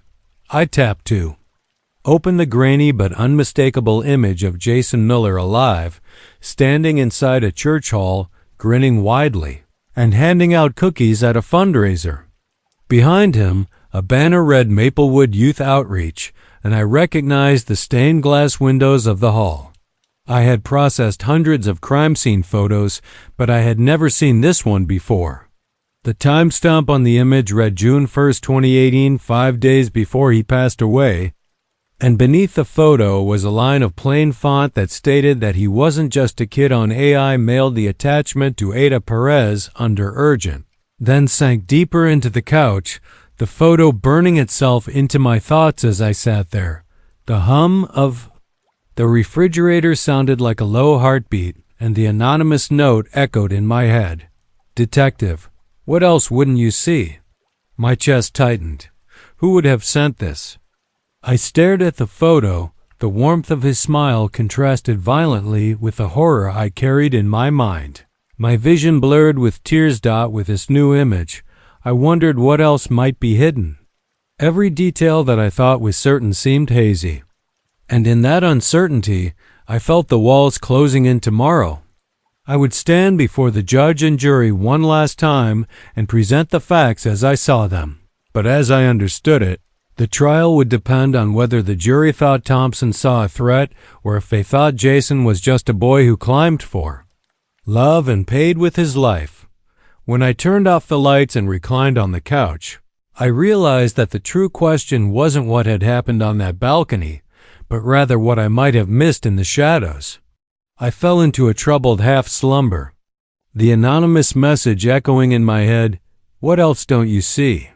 Then the footsteps came back, slower this time, 3 steps on the hardwood floor next to my sofa, and I bolted upright, heart hammering.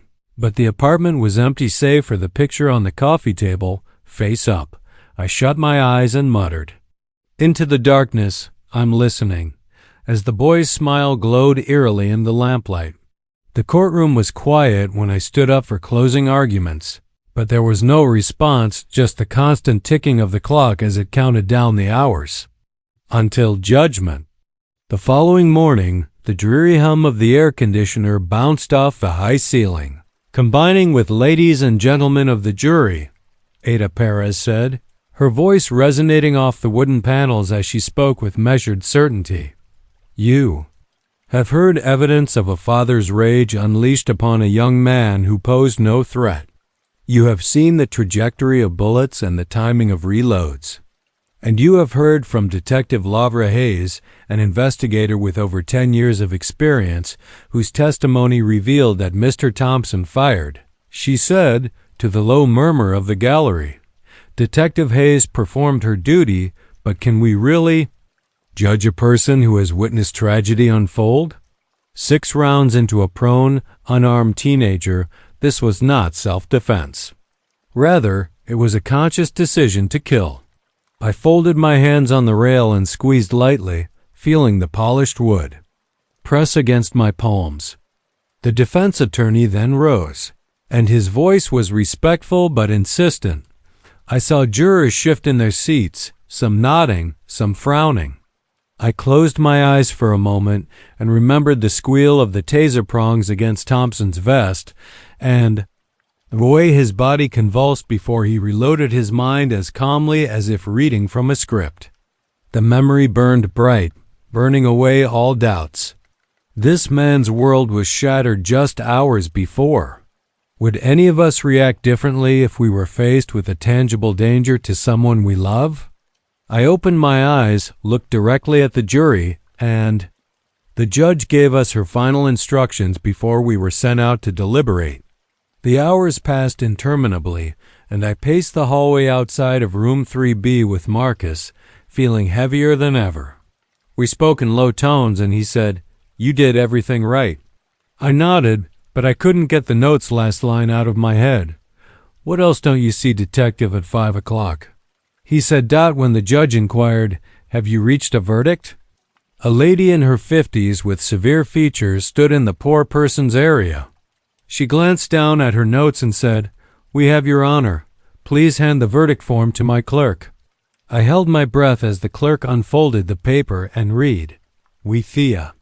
Collective sigh of relief swept across the prosecution table as the jury found defendant Charles Thompson guilty of second-degree manslaughter.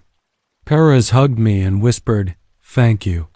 I forced a tight smile as Thompson's lawyer leaned in to speak to his client, his voice composed and resigned. I felt regret when I saw Thompson's head tilt and his eyes flicker, but then his face hardened, once more as if he had accepted the outcome without really feeling it. Later, in the dim light of my cruiser, I stared at the victory that tasted hollow, and Marcus looked over you. "Okay," I exhaled slowly, and I kept hearing those 6 shots, each of which was directed at a boy who never posed a threat. He gave me a bottle of water, and you did what you could. The drive home that night was quiet, so I parked. The halo of yellow light hovered above me under the same street lamp that had lit Crestwood Drive months earlier, and for a moment I half expected to see Emily's tear-streaked face pressed against the window, but all I saw when I returned to my apartment was another email from an anonymous sender that said, "Not everyone cares about justice. Some just want answers." Attached was a grainy video clip from a doorbell camera, showing a hooded figure standing. Oni saw the figure raise its arm as if beckoning someone or something toward the camera at midnight on Thompson's porch, pointing a smartphone camera toward the street. The timestamp read July 15th, 2 days before the trial. The image flickered, but in one frame I thought I saw a child's silhouette dart behind the figure. I rewound and froze the frame on my laptop where it was tiny, half hidden by the hood, and the back of a boy's head had a shock of dark curls. I compared it to Jason Miller's. I whispered to myself, who set that camera? Who stayed hidden in the shadows filming the night before the trial, and why send it to me? The yearbook photo's hairline matched the night sky behind them, and I said, someone was watching Thompson's house and someone left this for me. The following morning, I drove directly to Ada Perez's office, where I placed the printouts on her desk.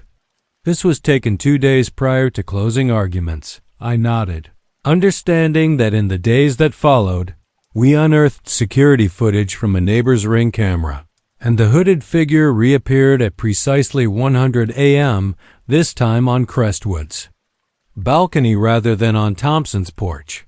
Perez studied the photos, her brow furrowing, and this could be evidence of a conspiracy, intimidation, or worse. We need to trace that angle, but be careful, because if this goes public, it contained the verdict. Marcus and I searched the neighborhood for witnesses, but everyone only reported one hooded stranger, the same person we now believed had documented the lead-in to Jason's death and Thompson's rampage, but no one could remember the exact moment before the first shots were fired. The figure lingered in the frame for only 2 seconds before the phone raised and disappeared, leaving no face or identity. Couldn't sleep late one night, so I kept playing that 2-second clip over and over again. The figure's posture was almost casual, with her arm raised and wrist at eye level. But why document it? Were they a guardian angel of some kind, rooting out injustice, or a darker presence preying on violence that would draw them to flame like a moth to flame? I closed my eyes and heard Emily's sobs echoing in my memory. Additionally, underneath it all was the quiet digital hum of a video recording. The file metadata revealed that it was sent from an untraceable account via a VPN, making it nearly impossible to track down the person who had carefully planned this. The timestamped clip on the balcony, the video from Thompson's porch, and the picture of Jason's cookie drive smile were all three elements that pointed to unseen witnesses and three messages that suggested the story we told was only a portion of what actually happened. I gathered the evidence in my living room, stacked. Pictures, my recorder, and video clips on my laptop. I circled a picture of Jason giving out cookies and wrote a question mark in the corner. Then I sat back and gazed at the image, which was a snapshot of innocence just before tragedy. What did I miss that night? What signals did I miss in the flicker of a silhouette? My recorder was on the coffee table, blinking an orange light. That was its battery indicator. I pressed record with a shaking finger. Detective Hayes' personal log indicates that the trial is over and a verdict has been rendered. However, justice seems to be slipping through my fingers like sand. These new pictures indicate that there may be more hidden in plain sight. Tonight, I'll go back to 130 Crestwood Drive and search for that figure, perhaps uncovering answers or simply confirming that some secrets thrive in the dark. I clicked it off, got my coat and keys, and entered the cool night. The same maple tree in the front yard continued to cast long shadows across the sidewalk. So I turned on my flashlight and went onto the porch, half expecting someone to be watching, because the floor was splintered wood before, but otherwise undisturbed. I shone the beam across the lawn and then toward the balcony railing, but nothing happened. Then, from somewhere above, I heard the soft click of a smartphone camera shutter. I raised my eyes to the second floor, where a window was cracked open. Its blinds parted like a slit for eavesdroppers, and a tiny LED flash on blinked once and twice, illuminating a person's silhouette. I froze, slamming my heart against my ribs as they held the device at arm's length, recording my approach. I tapped my radio haze to base possible surveillance 130 Crestwood Drive, but my words sounded hollow in the silence. The flash went dark, and I took a step toward the door. Footsteps scuffled inside, then there was silence. I pressed my ear to the cracked glass, and all I could hear was my own ragged breathing.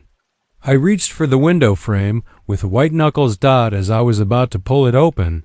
A voice from just beyond the sill sounded softly and distantly, and it was definitely a child's detective. I flinched backward and stumbled, and the words hung in the night air. No one was there, and the blinds moved slightly as if pushed by an invisible hand. My flashlight flickered, and I lifted it to the window, but the pain was gone from the silence. I heard it again, faintly, like a whisper. "What else don't you see?" I exhaled, the BMO-flight trembling on the railing, and realized that the question wasn't just for me, but for anyone who dared to look past the obvious into the murky area where justice and vengeance collide. Now standing alone under the porch. Light, I must choose between accepting that some truths will always be hidden and taking one last breath. Squared my shoulders and stepped out of focus. Forward, because there are still questions that need to be answered, and I promise that I will find them. I recall the call as though it were written in neon red letters on my mind. Officer Ramirez, badge number 2147, and that night I was 6 weeks into the graveyard shift at the Willow Creek Police Department. The old brick walls of the station had a way of humming with tension after midnight, as if the building itself was alive and pulsing with every dispatch. I flicked the switch, after turning off the radio, and looking at the wall clock at 11:58 p.m. I noticed that the digital numbers were glowing in the dim light of the squad room, reminding me once more of how late it was and how lonely I was. I slid into the driver's seat of my Crown Vic, which creaked under me, and tapped the microphone.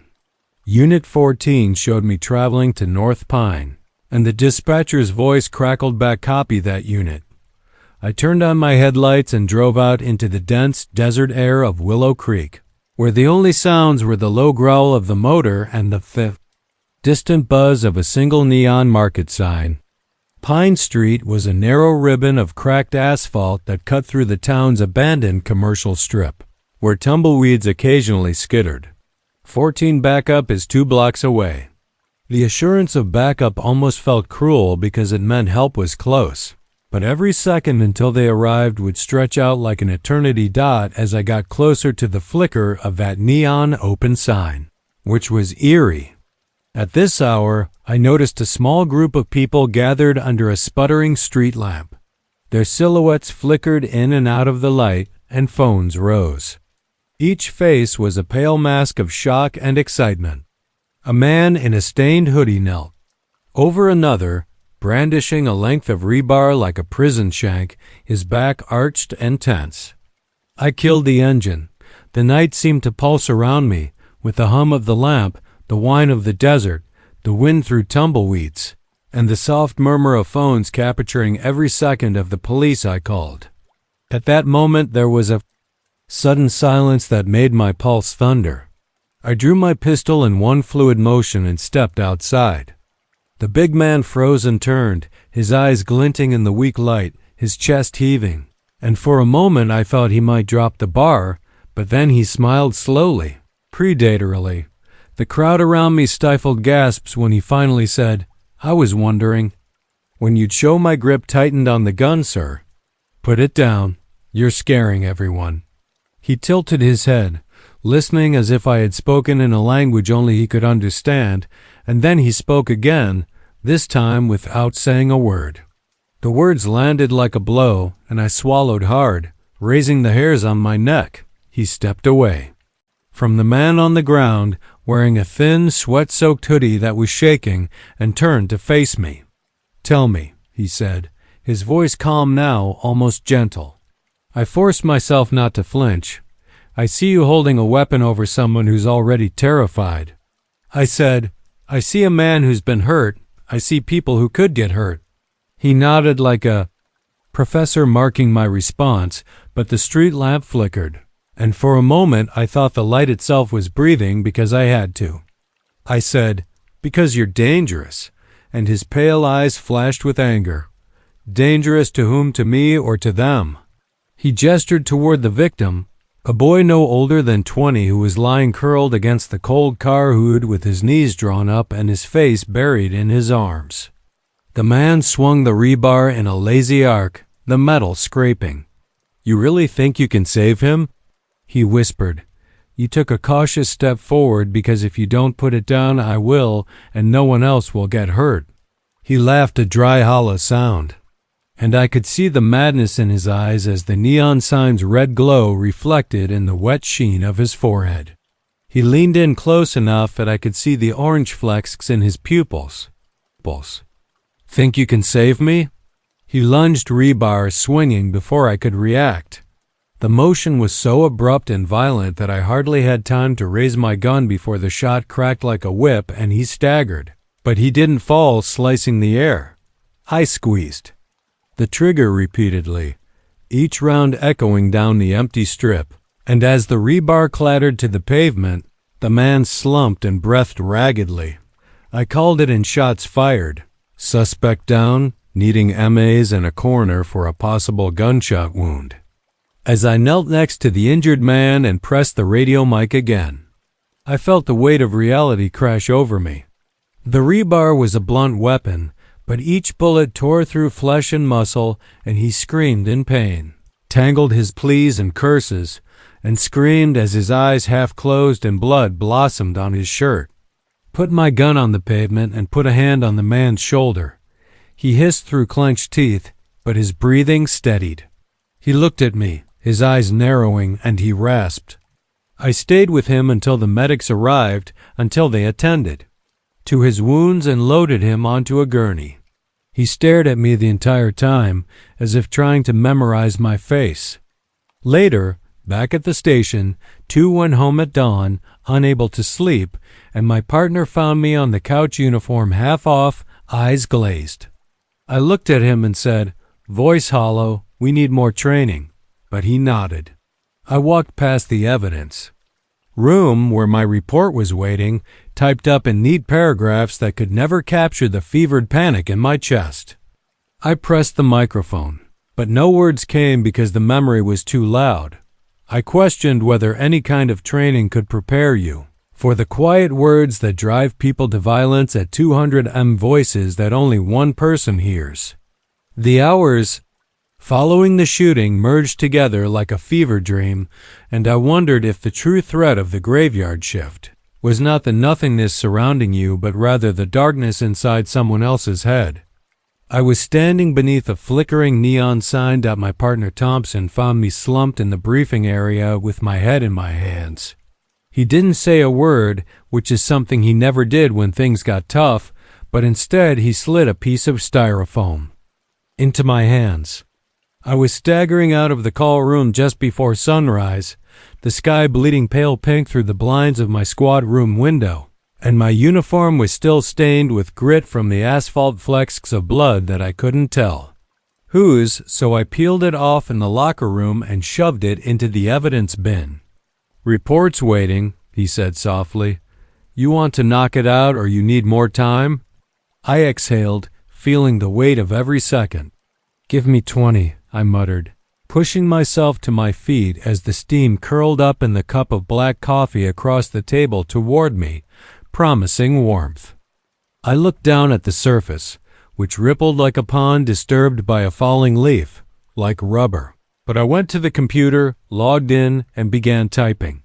The words came out jumbled at first, with shots firing the suspect down and possibly a GSW to pole wielder, but I made myself keep going to record every detail, including the neon sign's flicker, the rebar's sparks, the suspect's whisper, and the words, "No silent," repeated in my mind like a mantra.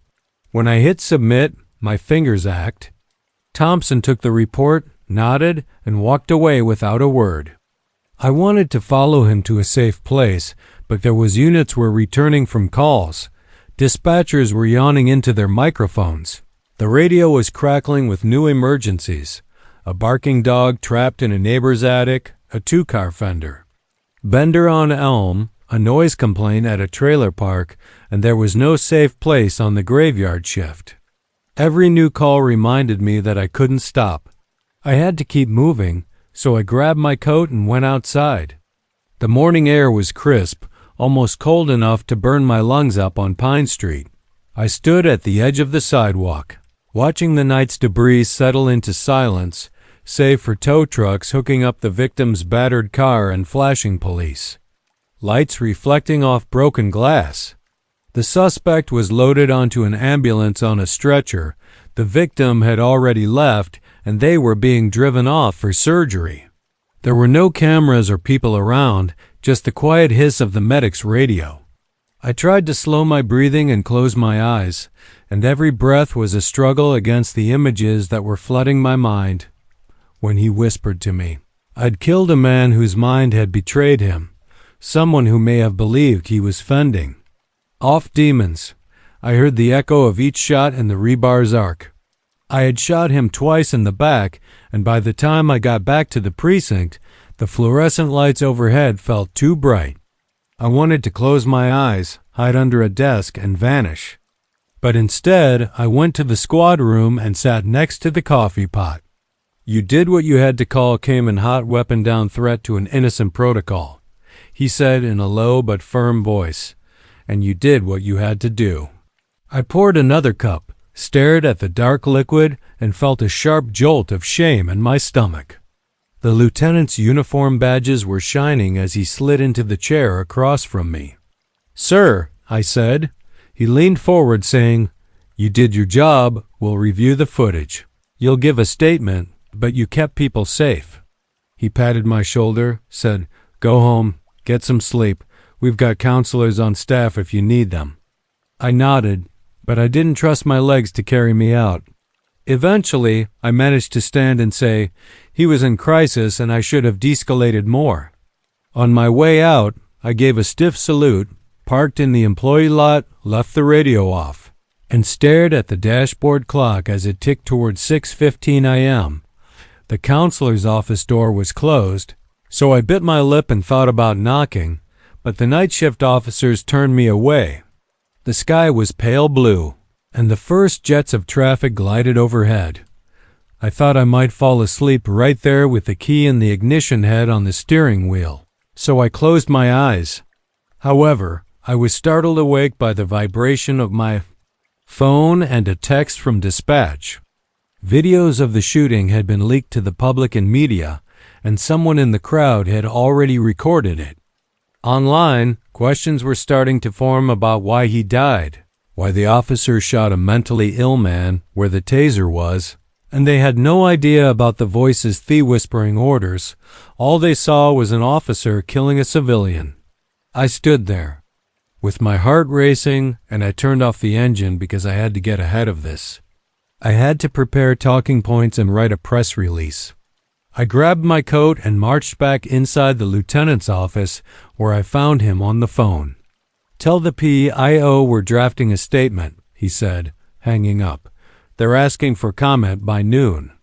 To understand that it's difficult, but we cannot include mental health in the press statement because the public sees the video and not the context." I felt the anger flare in my chest, so I shot back that he wasn't a criminal, he was sick, and they'll see sick as dangerous. The lieutenant said, "Swallowed, sir. I want to include the mental health angle." He was experiencing psychosis voices. I tried de-escalation. "You did what you had to do," he added gently.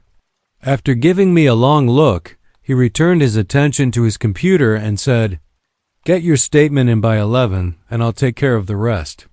I opened a blank email to the Willow Creek media while seated at the PIO's desk. The weight of his whisper, the pounding thunder in my heart, and the helplessness I felt standing. In that lot were all captured in witness statements, call logs, radio transcripts, and the blinking of the cursor. I wrote, "In the early hours of the day, Unit 14 responded to a reported assault at North Pine and 5th. Upon arrival, officers encountered one individual armed with a metal pipe threatening another person's life. An internal review was underway, and all departmental procedures were followed." I hit send without reading it twice, and the words felt hollow like a ceasefire in a war. The acting officer fired his service weapon, striking the armed individual twice to neutralize the threat. The unarmed individual was taken to the hospital for treatment after suffering non-life-threatening injuries, and the armed individual was taken to the hospital where he later passed away from his wounds. When it was my turn, I cleared my throat and said, "I feel broken." My voice cracked, and I expected nods of sympathy, but instead I sat in a small room with chairs arranged in a circle and fluorescent lights buzzing overhead, listening to officers talk about how their jobs affected them: rage calls, domestic disputes, suicides, etc. At my locker, I changed into civilian clothes, jeans, and a hoodie that I had worn on my first day. I noticed courteous frowns and glances exchanged before the next officer jumped in and said, "Time's up for you, Ramirez," adding, "We've got roll call in 5. I left without saying anything more, returning to the station corridor. Even the fluorescent lights felt judgmental. I returned home that evening and sat at my kitchen table, staring at a pile of eviction notices, unpaid bills, and a card that read, "Happy birthday" to someone I couldn't remember. My eyes were empty and mirror-like, and my complexion was gray as wet cement. My stomach objected to the cold spaghetti rubbery chicken for supper, so I pushed the plate away and turned on the local news, where the anchor's voice rambled through the highlights. Twitter calls for reform, protests outside the station, flame emojis, and sleep refusal made me turn off the TV.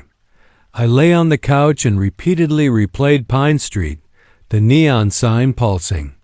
Like a heartbeat, the crowd roaring, the suspect smiling, the gunshots, and my mind whispering that there were no silent words. Somewhere in the pre-dawn darkness, I realized that the line separating chaos and order wasn't in my gun or my uniform. It was in my head, and no amount of protocols or press releases could cleanse that dark stain.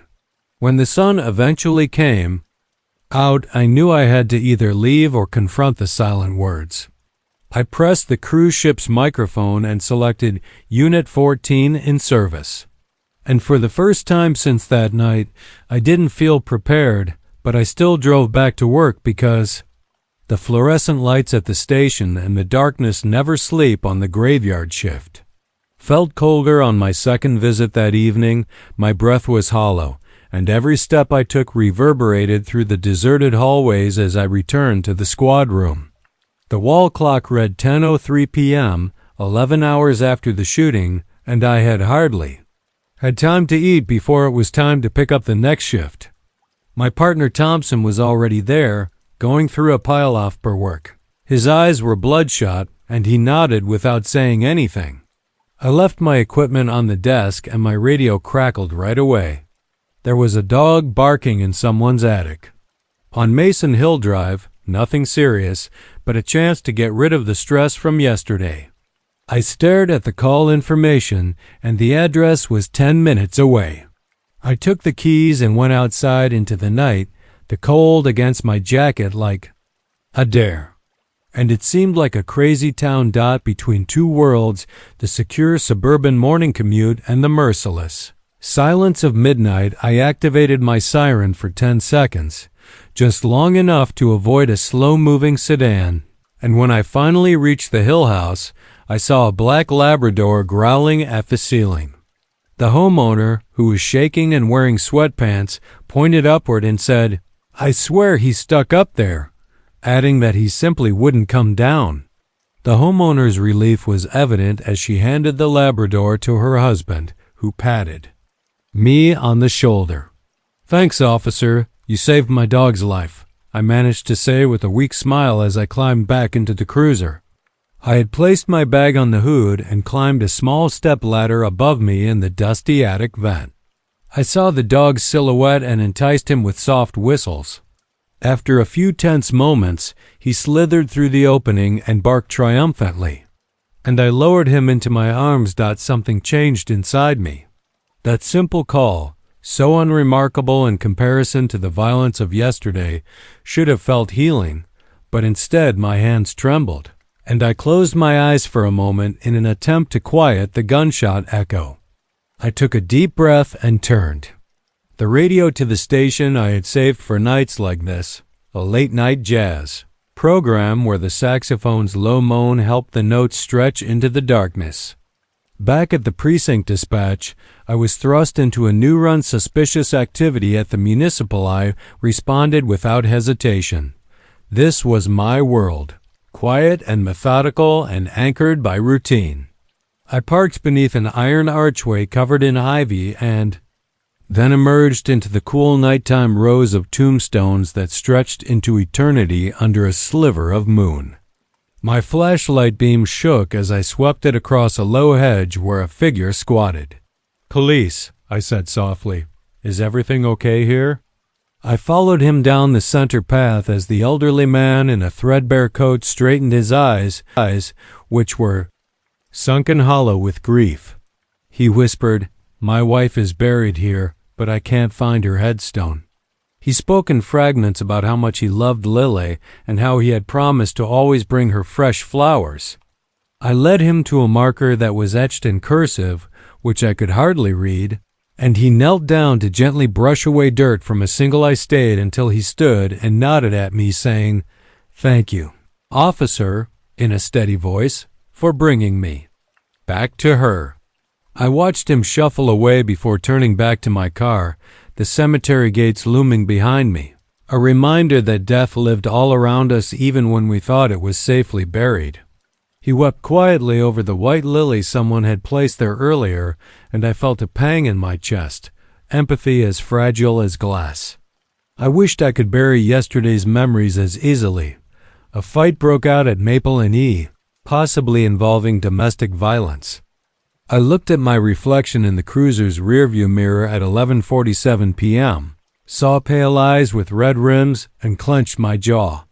I tapped the siren and left, but when I got there, I saw a woman in her 30s standing on her porch, sobbing, her hair messy, her shirt stained, and a man inside beating on a closed door while yelling obscenities.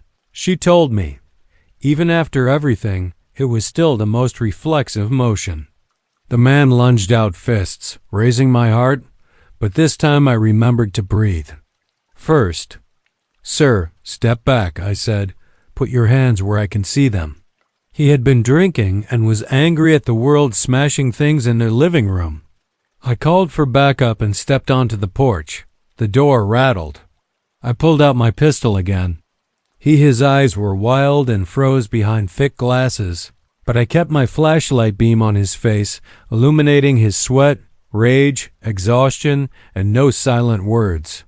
His muttered voice cracked my body, and my finger brushed the trigger guard.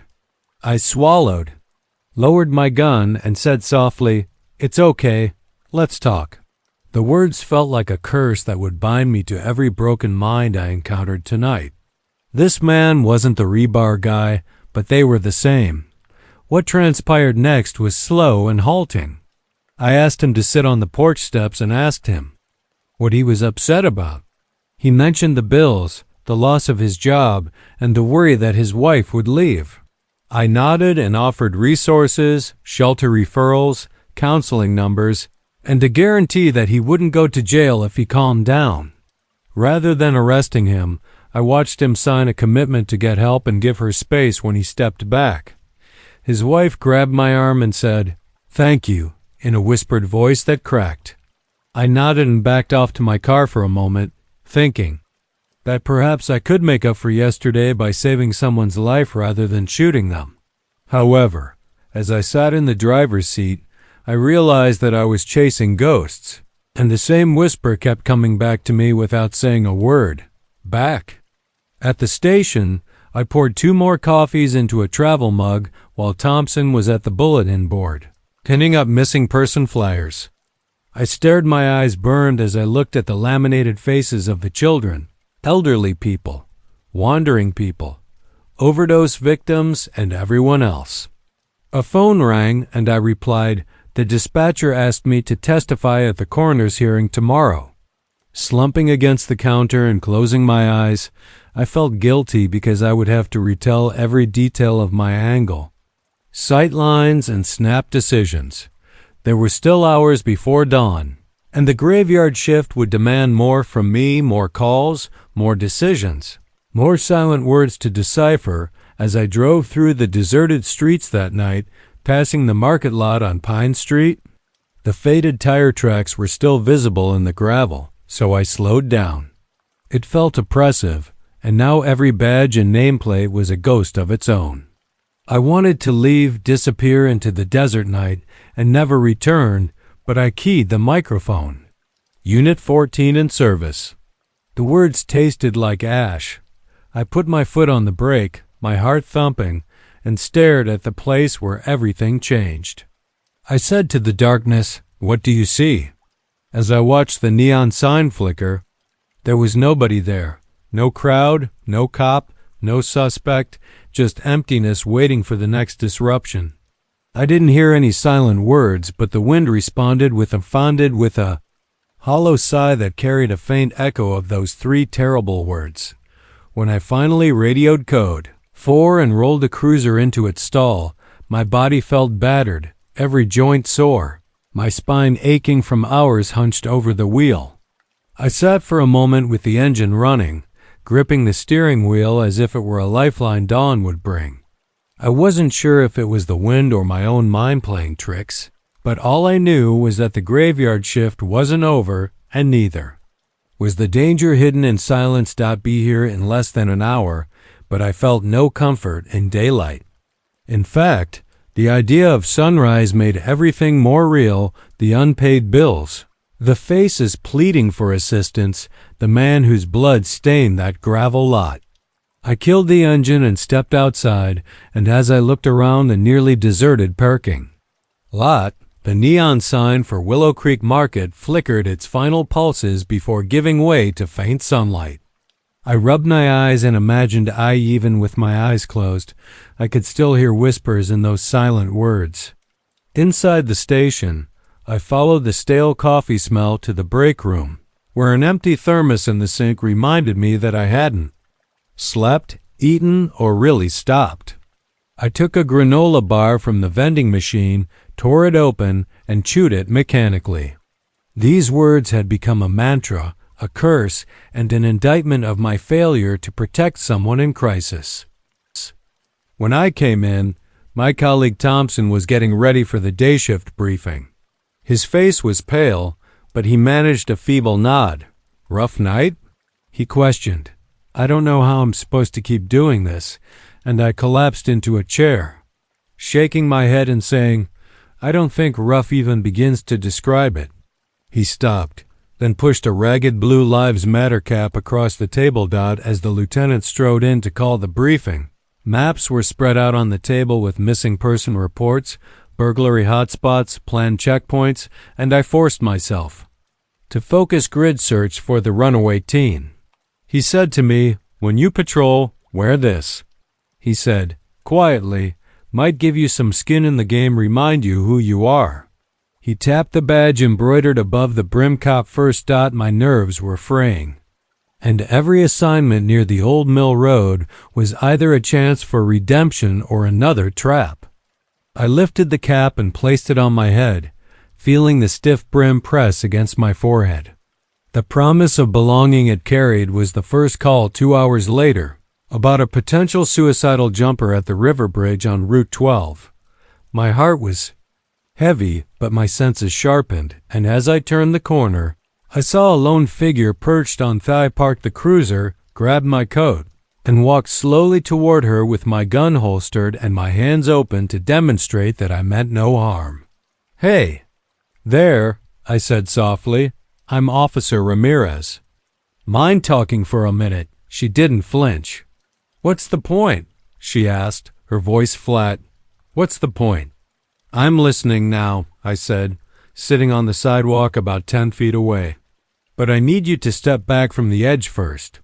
She grinned resignedly and bitterly, saying, "You're just like them." I felt my stomach lurch as her eyes shifted to the churning water below. They said that if I jumped, the pain would stop and that I would be free. This was different. There was no weapon, just desperation. I reminded myself of my training, telling myself not to try jokes, not to tower over them, and not to match their posture. I began to whisper, "You know what I see? I see someone who's fought through hell to get here. You've got more fights left. Help me help you find a way." Tears streamed down her face. She hesitated, head bowed, eyes closing against fear, and then she put her hand in mine. I guided her off the railing and into my arms, holding her until she trembled less. I radioed dispatch jumper SafeMs needed for evaluation under my uniform cap. I closed my eyes and took a steadying breath. Back at the station, I filed the report with a steady hand. I know I said me too, but it was the truth. "I'll call someone who cares," I promised. An hour later, there was a violent crash at the county line where a car flipped on its roof, sparks sizzling through shattered glass. I raced up the shoulder, siren howling, lights flashing, and skidded to a stop as flames licked at the engine block too. The subject was taken off the bridge without making any attempt to resist the threat of self-harm and was taken for assessment. I pressed ascend and exhaled this time, feeling a flicker of purpose and confirmation that not every call ended in blood. I ran forward, wrenched the driver's door open, and as the heat surged and the acrid smoke burned my lungs, I yanked the driver free and dragged him clear before running back to the passenger side. The fire was rapidly approaching, so I kicked out the window, reached in, and grabbed her by the arm. She slipped as I pulled, and my forearm scraped against hot metal, causing pain to shoot up my nerve endings, but I hauled her out. And we rolled away just as the paramedics arrived with practiced urgency after the engine exploded in a shower of embers. And I staggered back coughing, My uniform scorched, my skin stung, and I realized my heart had pounded so hard I could feel it in my temples. The radio crackled back up needed for traffic control, so I raised my trembling hand to key the microphone and then lowered it, because I didn't want to speak and it felt pointless in the face of fire. Thompson discovered me leaning against the cruiser dot looking away. The neon cap dropped to the floor. He put it back on my head and added, "You're good." His voice was low and worried. I nodded, swallowing the knot in my throat carefully. "Yeah," I mumbled, "I'm good." However, I wasn't sure whether I believed it because those quiet words continue to reverberate no matter how many people you pull from the victims of the vehicle crash caused by the borderline bridge jumpers. When the sun rose again that night, I had 2 more incident logs in my queue: a neighborhood fight over barking dogs and an elderly man who refused to leave his burning trailer out of fear of abandonment. Each call tore at me, but I answered them all like a soldier marching through a war zone of human frailty while I rubbed my eyes. You of the one you couldn't save the one you ended. I ended the shift directing traffic, closing highways, and filing yet another report that night and unloaded the cruiser for the day crew. I realized that the weight I carried wasn't just my badge or my gun. It was every life I touched, every breath I took, every silence I saved. The neon sign at the market might flicker out, the rebar might rust into dust, but the echo of no silent words would never fade. My partner patted me on the back and said, "Grab some sleep, Ramirez." I shook my head. "You earned it," I replied, but my voice trailed off because I knew that as soon as be the time I clock back in, the coffee in my travel mug has gone cold, but I'm unaware that the station is dim, the fluorescent light is still. Half asleep, and it's humming like a distant generator. It's my 5th night back on the graveyard shift since the shooting. As the next night fell, I'd be back in that cruiser, heart hammering, listening for the whispers that no one else could hear, racing toward the next desperate soul who needed me to speak loud enough so the silent words didn't consume them. I look through my holster, checking the retention snaps on my taser, baton, and service weapon as if checking them might somehow restore my confidence. My partner Thompson enters the squad room behind me, silent as a shadow, and gives me a look that says more than words could. He's seen the haunted look in my eyes, the way I flinch at sudden sounds and every breath feels weighted. It's a milestone I both dread and look forward to. The radio crackles Unit 14 rolled to Pine and 5th reports of a loiterer near the market lot, possibly a suspicious person. It's the place where everything went wrong, where those silent words first sliced through. The night. He offers himself a cup of the worst station coffee and holds out the pot. I nod in gratitude, but don't fill my mug because it might push my heart through my throat. He says softly, "I got the next," and I nod, realizing that I must face reality. I'm tired of escaping that lot, tired of pretending I can't see what happened there, tired of wanting answers for myself. Maybe walking those gravel edges again will uncover something I can't find inside my head. It feels like crawling through empty streets, but the neon market sign flashes into view sooner than I anticipated. I turn off the engine a few yards away and step onto the gravel, the solace of my boots crunching like broken glass. The lot is empty now, with no people, bodies, or bars, and the only witness is a single lamp that flickers on and off as if unsure if it wants to survive. I free my flashlight and sweep the beam across the cracked pavement, almost hearing the echo of the first shot, the metallic spit of the second, and the victim's scream curling into Fiat night. I swallow hard dust in my mouth, kneel where he fell, and the concrete is jagged beneath my knees. The blood has long since been washed away by wind and rain, but I imagine it's still there. "Hello, Officer Ramirez," I whisper, my voice shaking.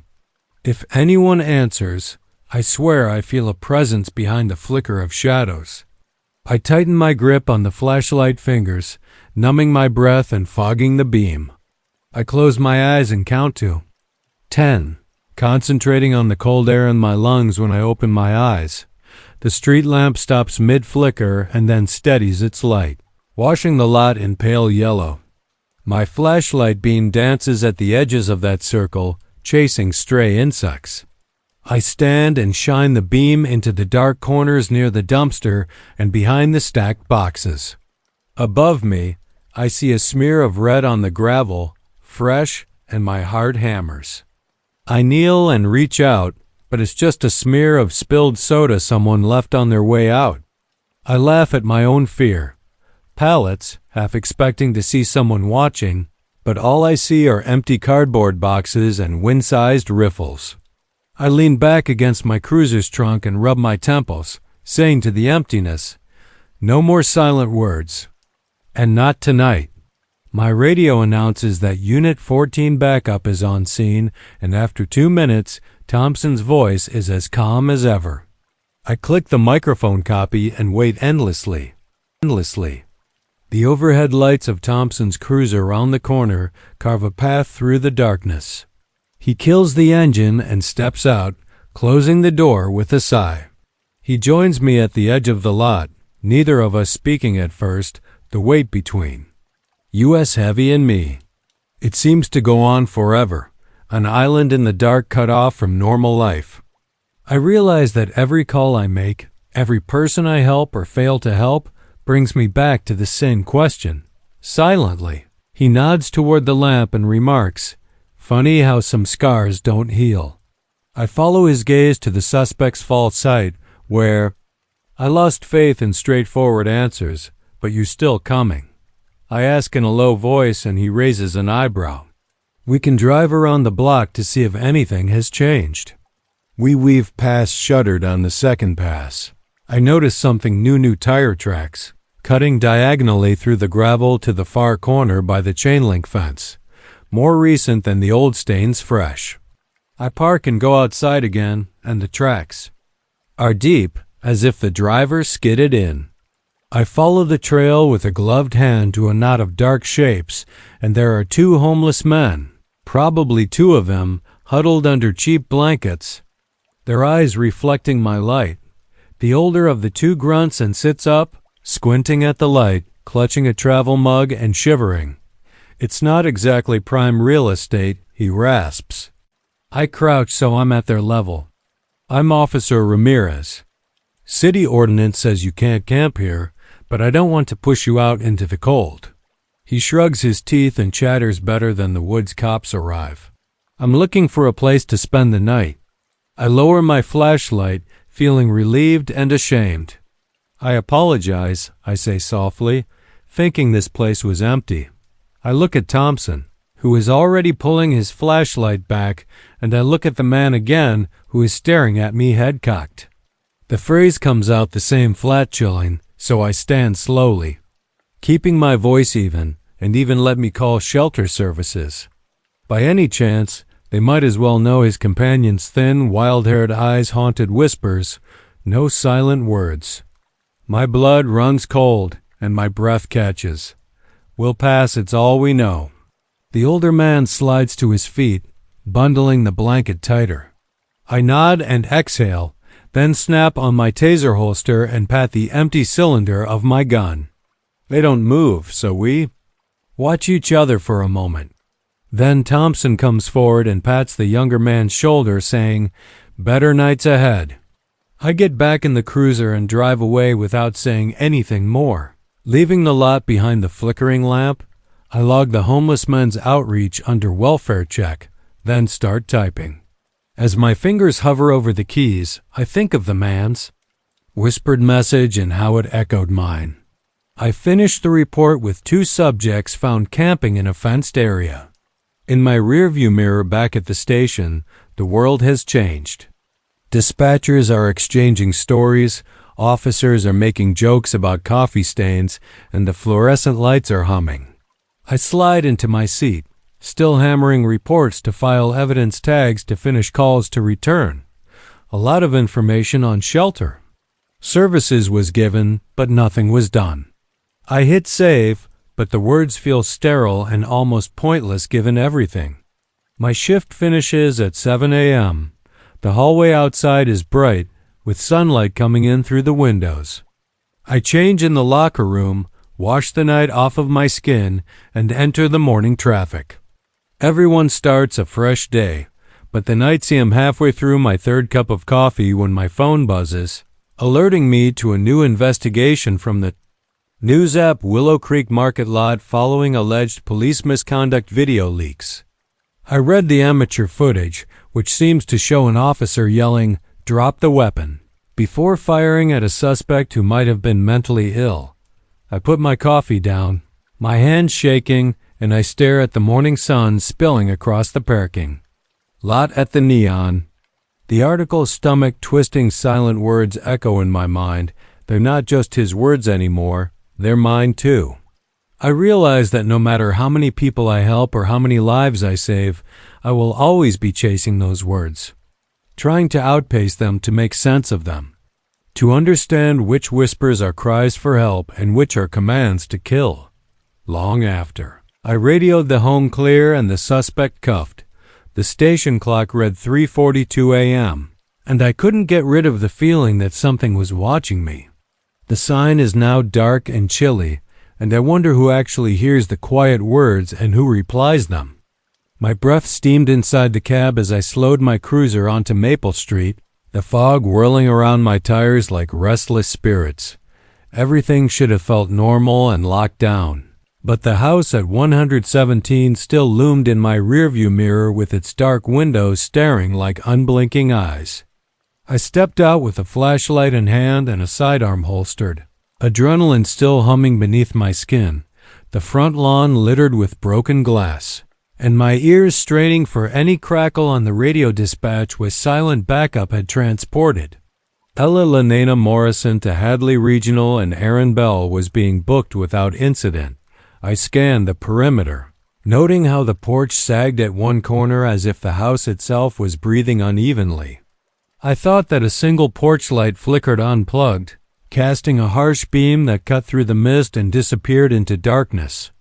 I swallowed, flexing my shoulders as is standard procedure to clear the scene, document everything, and close the case, but the hair on the back of my neck stood on end at the door. Chipped siding footprints, Bell's, and mine had left twin trails through the dew-soaked grass. I followed Bell's footprints past the fallen dining table and into the kitchen, where the sink still contained a rusty knife, its handle stained coppery, and my throat tightened as my flashlight pierced the darkness and revealed overturned toys in the foyer and shards of family photos scattered across the floor. The air felt colder inside, as if the walls had sucked the warmth from my bones. Every step echoed against splintered BNISTERS. My radio was turned off, but there was no use in alarming dispatch until I realized what I had stumbled into, a door at the end of the hallway with cracked bedroom paint peeling and curling strips around the frame. I hesitated, my hand on the knob, listening for movement, my pulse echoing in my ears. Inside, a single bed had been pushed against the wall, blankets were torn, the mattress was soaked in graffiti, and names, dates, and crossed-out letters were written in dripping red. I focused my flashlight on the corner of the room and saw a shape hunched with their head bowed police. I said, voice low, but the figure didn't move carefully, so I stepped forward with my badge clipped to my chest, and found no answer. The dates and locations listed back months included Forest Creek Road, December 4th, Old Millbridge Bridge, January 29th, Welcome Junction, February 11th, and every line represented a victim. Someone else had been here tied up buried in this house. Of horrors, and Bell had discovered them first. My radio sprang to life with static Langley. This is dispatch ETA on your location. I flicked it off so that their voices wouldn't fill the room, and instead I clicked my flashlight to full beam, shining it down the hallway. I swallowed hard and twisting my stomach as I saw a worn baseball cap on the floor with the initials AB stitched inside, blood droplets leading from the bed toward the door. It wasn't Elena or Belle, but there was a faint humming that sounded like someone whistling a lullaby in a far-off room. The tune was strangely distorted, and I screamed, "Don't let it escape," as I ran down the hallway screaming, "Don't let it escape."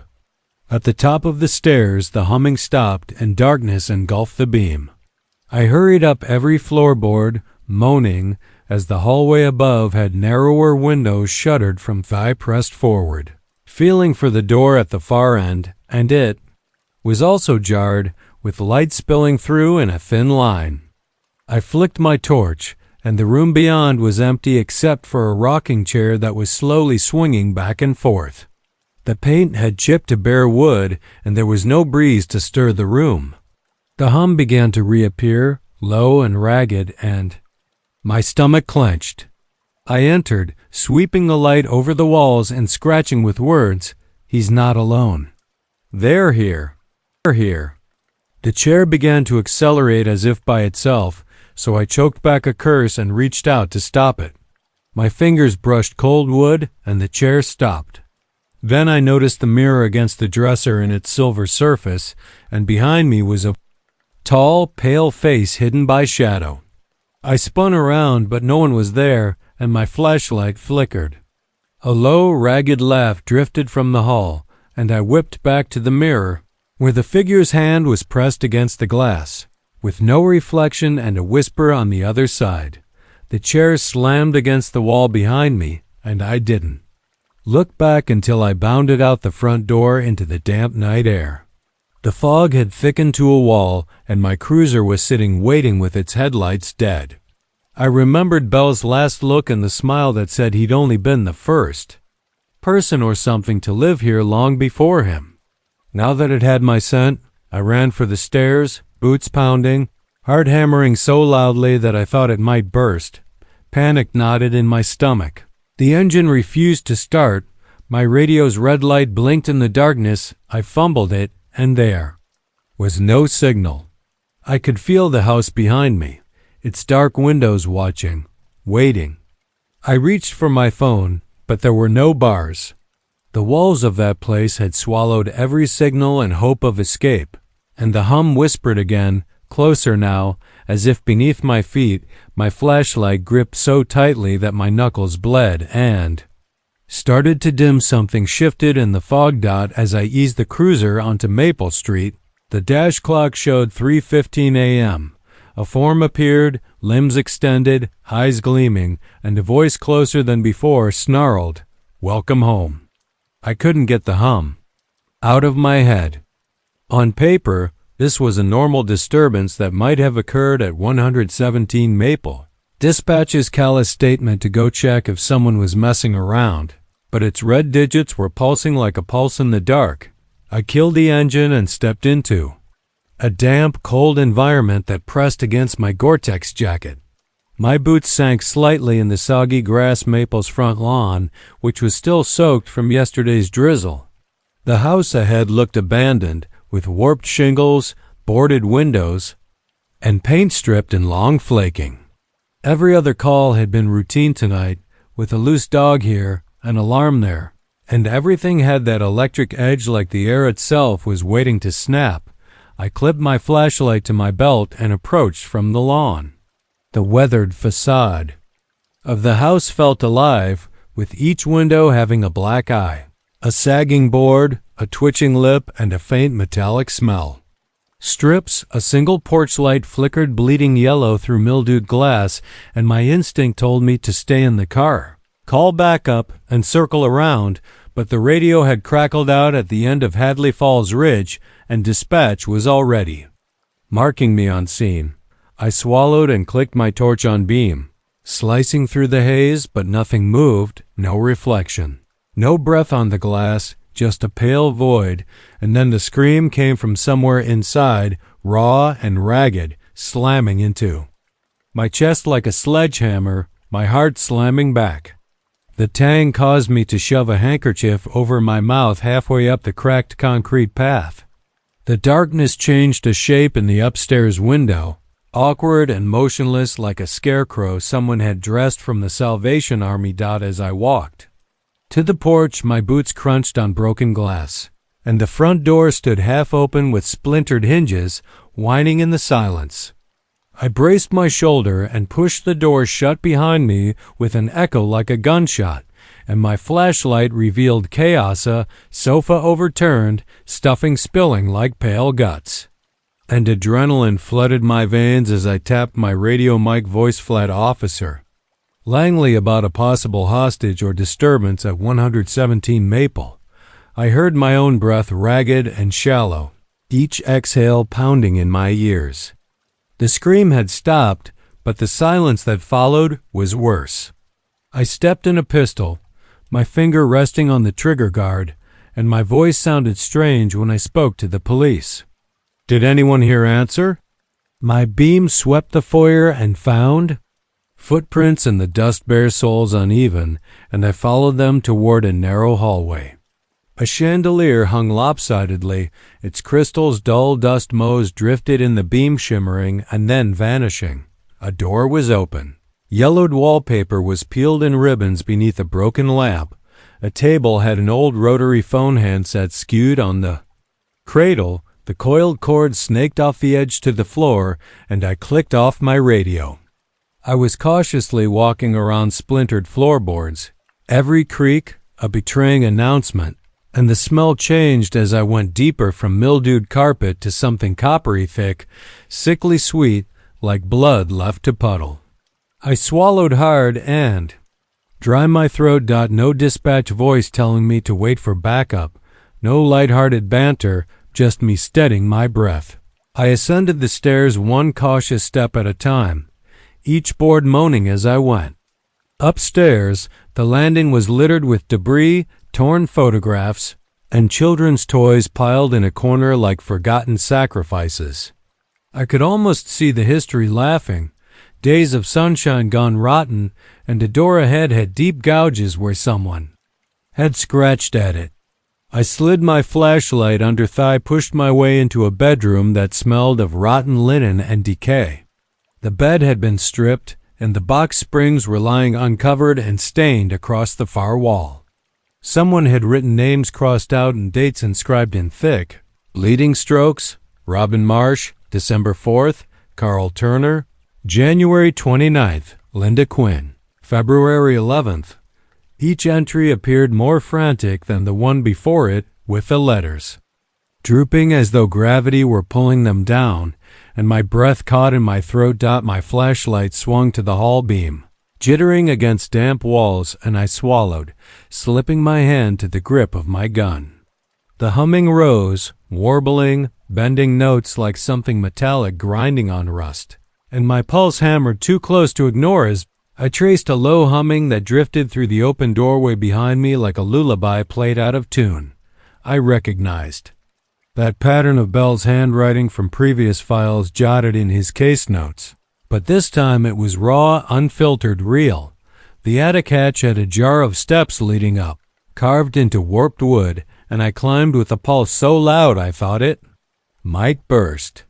Moonlight slanted through a small gable window, illuminating dust swirling in the beam, and the humming was louder here, as if the walls themselves were humming. In the center of the attic, a rocking chair swayed slowly, but no draft stirred the air. The wood, which was either pale birch or ash, was worn smooth from years of motion. I couldn't quite place the heartbeat or pendulum, so I cleared my throat, Elena Aaron, but no one responded. I raised the beam to a tarnished mirror propped against rough boards, and as I focused, I noticed that the backrest of the rocking chair bore a new carving of two interlocking initials, M and AB, ringed by a date. On the floor next to it was a tattered white doll with its glass eye cracked stuffing spilling from torn seams. As fresh as yesterday's March 15th. Tonight's date, a faint, faraway whisper of laughter drifted from behind my flashlight as I spun toward a shadow beneath the rafters. A tall, faceless figure with hunched shoulders and a beam that jerked across the room. catching nothing but shuttered windows and spiderwebs, made my throat dry. Then, in the mirror, a hand printed itself against the glass, pale and slender, with each finger tipped with dirt. The shape's reflection appeared behind me. Even though I didn't see anyone in the attic dot, the only thing that moved was the empty doorway, an inky rectangle beyond, a voice hissing through the walls. "You shouldn't have come back." My flashlight gutted, sending me into gray gloom. The chair slammed forward with a crack that sounded like breaking bone, and I fled, falling down the attic stairs 2 at a time, splinters biting into my palms at the landing. I skidded into a wall, light dancing off peeling paint, and the humming followed me as I ratcheted higher, turning into ass screaming like metal teeth. I bounded out the front door into a wall of mist, my boots sinking in soggy grass, and I fumbled for my radio. But there were no channel lights or static, and my cruiser's headlights were out. The house behind me was silent, its windows were empty, and my pulse was so loud that I thought the walls would tremble. I backed away slowly, the flashlight beam dancing across broken glass and siding, and the fog soaked me cold as I clung to my uniform dot as I yanked at the locked door. I fumbled for my keys in my pockets and found footprints, leading away from the car toward the shadowed woods beyond the property line. I froze when I saw a tall figure with long limbs and crooked eyes that were glowing faint orange and a head tilted at an impossible angle. The humming stopped, and a low voice that was barely audible whispered, "Welcome home." My flashlight flickered once, twice, and then died completely, plunging me into suffocating darkness. I fumbled for my radio, still dead, my breath caught in ragged gasps. The fog pressed in thick as wool, muffling every sound except the pounding in my ears, and I forced myself to move my boots sliding on as the figure dissolved into the mist, causing my heart to pound as I stumbled backwards. I backed away from the house while the shape hovered at the edge of the porch light, its eyes glowing faintly as it watched me force my legs forward and run to the cruiser. The driver's door handle was freezing cold, and my hands were shaking, so much that the keys rattled as I pushed them into the lock. Eventually, it clicked, and I yanked the door open. Inside, it was completely dark, the dash lights were dead, and when I opened the hood, I saw nothing but corroded connections and dead wires. My pulse was racing. A low keening wail drifted from the open front door, echoing across the lawn as I slammed the hood shut and circled around, looking back at the house in the glow of the one porch lamp. The rocking chair in the attic window swung back and forth as if someone were gently pushing it. I unholstered my pistol and stepped forward, training the beam of my flashlight back on the porch, and with each step crunching on broken glass and twisted nails, the wail rose to a terrifying height. Scream that seemed to come from inside my skull made me hesitate at the threshold, boots creeping over it again, but something deeper and more pressing pushed me forward. Inside the foyer, the sofa that had been overturned was replaced. The upholstery was shredded, the stuffing fluffed across the floor like cereal. The chandelier hung straight crystals tinkling in the breeze, and I couldn't feel the phone on the table. "Hello," I whispered, and the hall rang shrilly. Then, like a trapped animal, I froze, my flashlight shaking, and I clicked off my radio again. There was no dispatch or backup, just that insistent ringing. For a moment, there was perfect silence, and then there was a soft, rasping voice that was barely above a whisper. "Officer Langley, you're late." My blood ran cold. The voice was mine, an echo of my own tone, but it was distorted as if it were played back through a warped speaker. "Who is this?" I crouched in the shadow of the staircase, sat a child's bicycle bent and broken, the paint chipped to reveal rust. A doll lay face down on the floor gown soaked in dark liquid against the wall, and I called, stepping back as my flashlight beam danced along the walls where new scratches had appeared. I counted 23 tally marks carved into the plaster. Someone had scrolled in crimson paint, so you went back. I swallowed dry and turned to back away, but the hall was too long. The ceiling was sagging. Doors were appearing where none had been. My footsteps were quickening and echoing strangely, and the air became cold with every exhale, leaving a trail of mist. I passed the kitchen doorway, where the sink now contained dozens of ringing phones with their cords tangled like serpents, and I heard bells clattering even though no one was dialing. I hurried from the kitchen into the hallway that led to the stairs. The door at the end creaked open by itself. There was no handle or lock, just a huge hole that led into pitch. I mustered all of my courage and scuttled forward, barely reaching the first step. As I descended, a chorus of distant whispers rushed against my ears, each voice softer than the last, calling for help. Halfway down, I noticed movement. As the hand retreated, I slammed my boot into the next step and scrambled down the hallway, which stretched impossibly farther into darkness ahead. A single point of light flickered, and my flashlight was still lying face down on the warped floorboard. Below, a pale hand slid along the banister, fingertips twitching my pulse. "Elena," I called, my voice unsteady, no answer, only a soft scrape. Elena's face was transfixed when the beam landed upon a figure pinned to the wall after. I grabbed it and flipped it. My heart seized as I screamed silently, my eyes wide, my mouth gaping, and I ran past her, staggering into the living area. The front door had vanished, leaving only a blurred outline that appeared as though the wall had never been there. I went to check for another exit, but all of the windows displayed unbreakable darkness. My breath came in ragged sobs as the fog from outside crept inside and swirled across the carpet.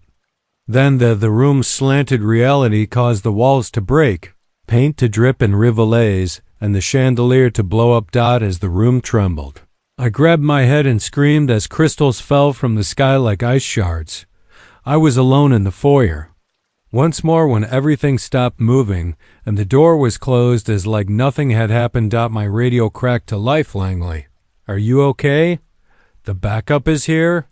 The dispatcher's voice is heard. Was composed and professional, but I shakily exhaled.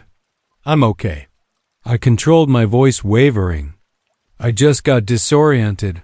I made myself open the door so they wouldn't notice any unusual stains. Would remove the scratches on the walls, fill in the phones, and remove the doll as well.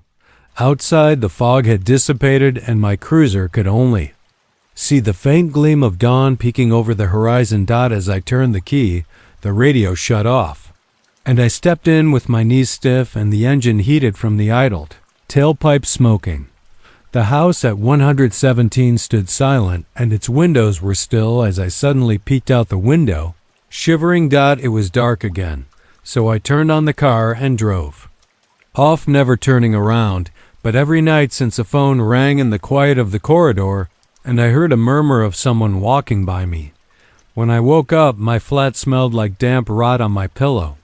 I looked for marks on the walls, but discovered none. The list of names doesn't match my calls, and the scratching resumes on the after the anniversary of that night passes. I've considered returning one final time to wrap up the case, for good. But occasionally I notice movement in my rearview mirror as the headlights sweep across it. No matter how fast I drive, the rear seat has a pale face, lifeless eyes, and a frozen mouth in a plea. I want to know if the thing that haunts me may follow me home invisibly, since it doesn't go away. How will you know it won't come for you next? The world, and whisper my own voice back to me.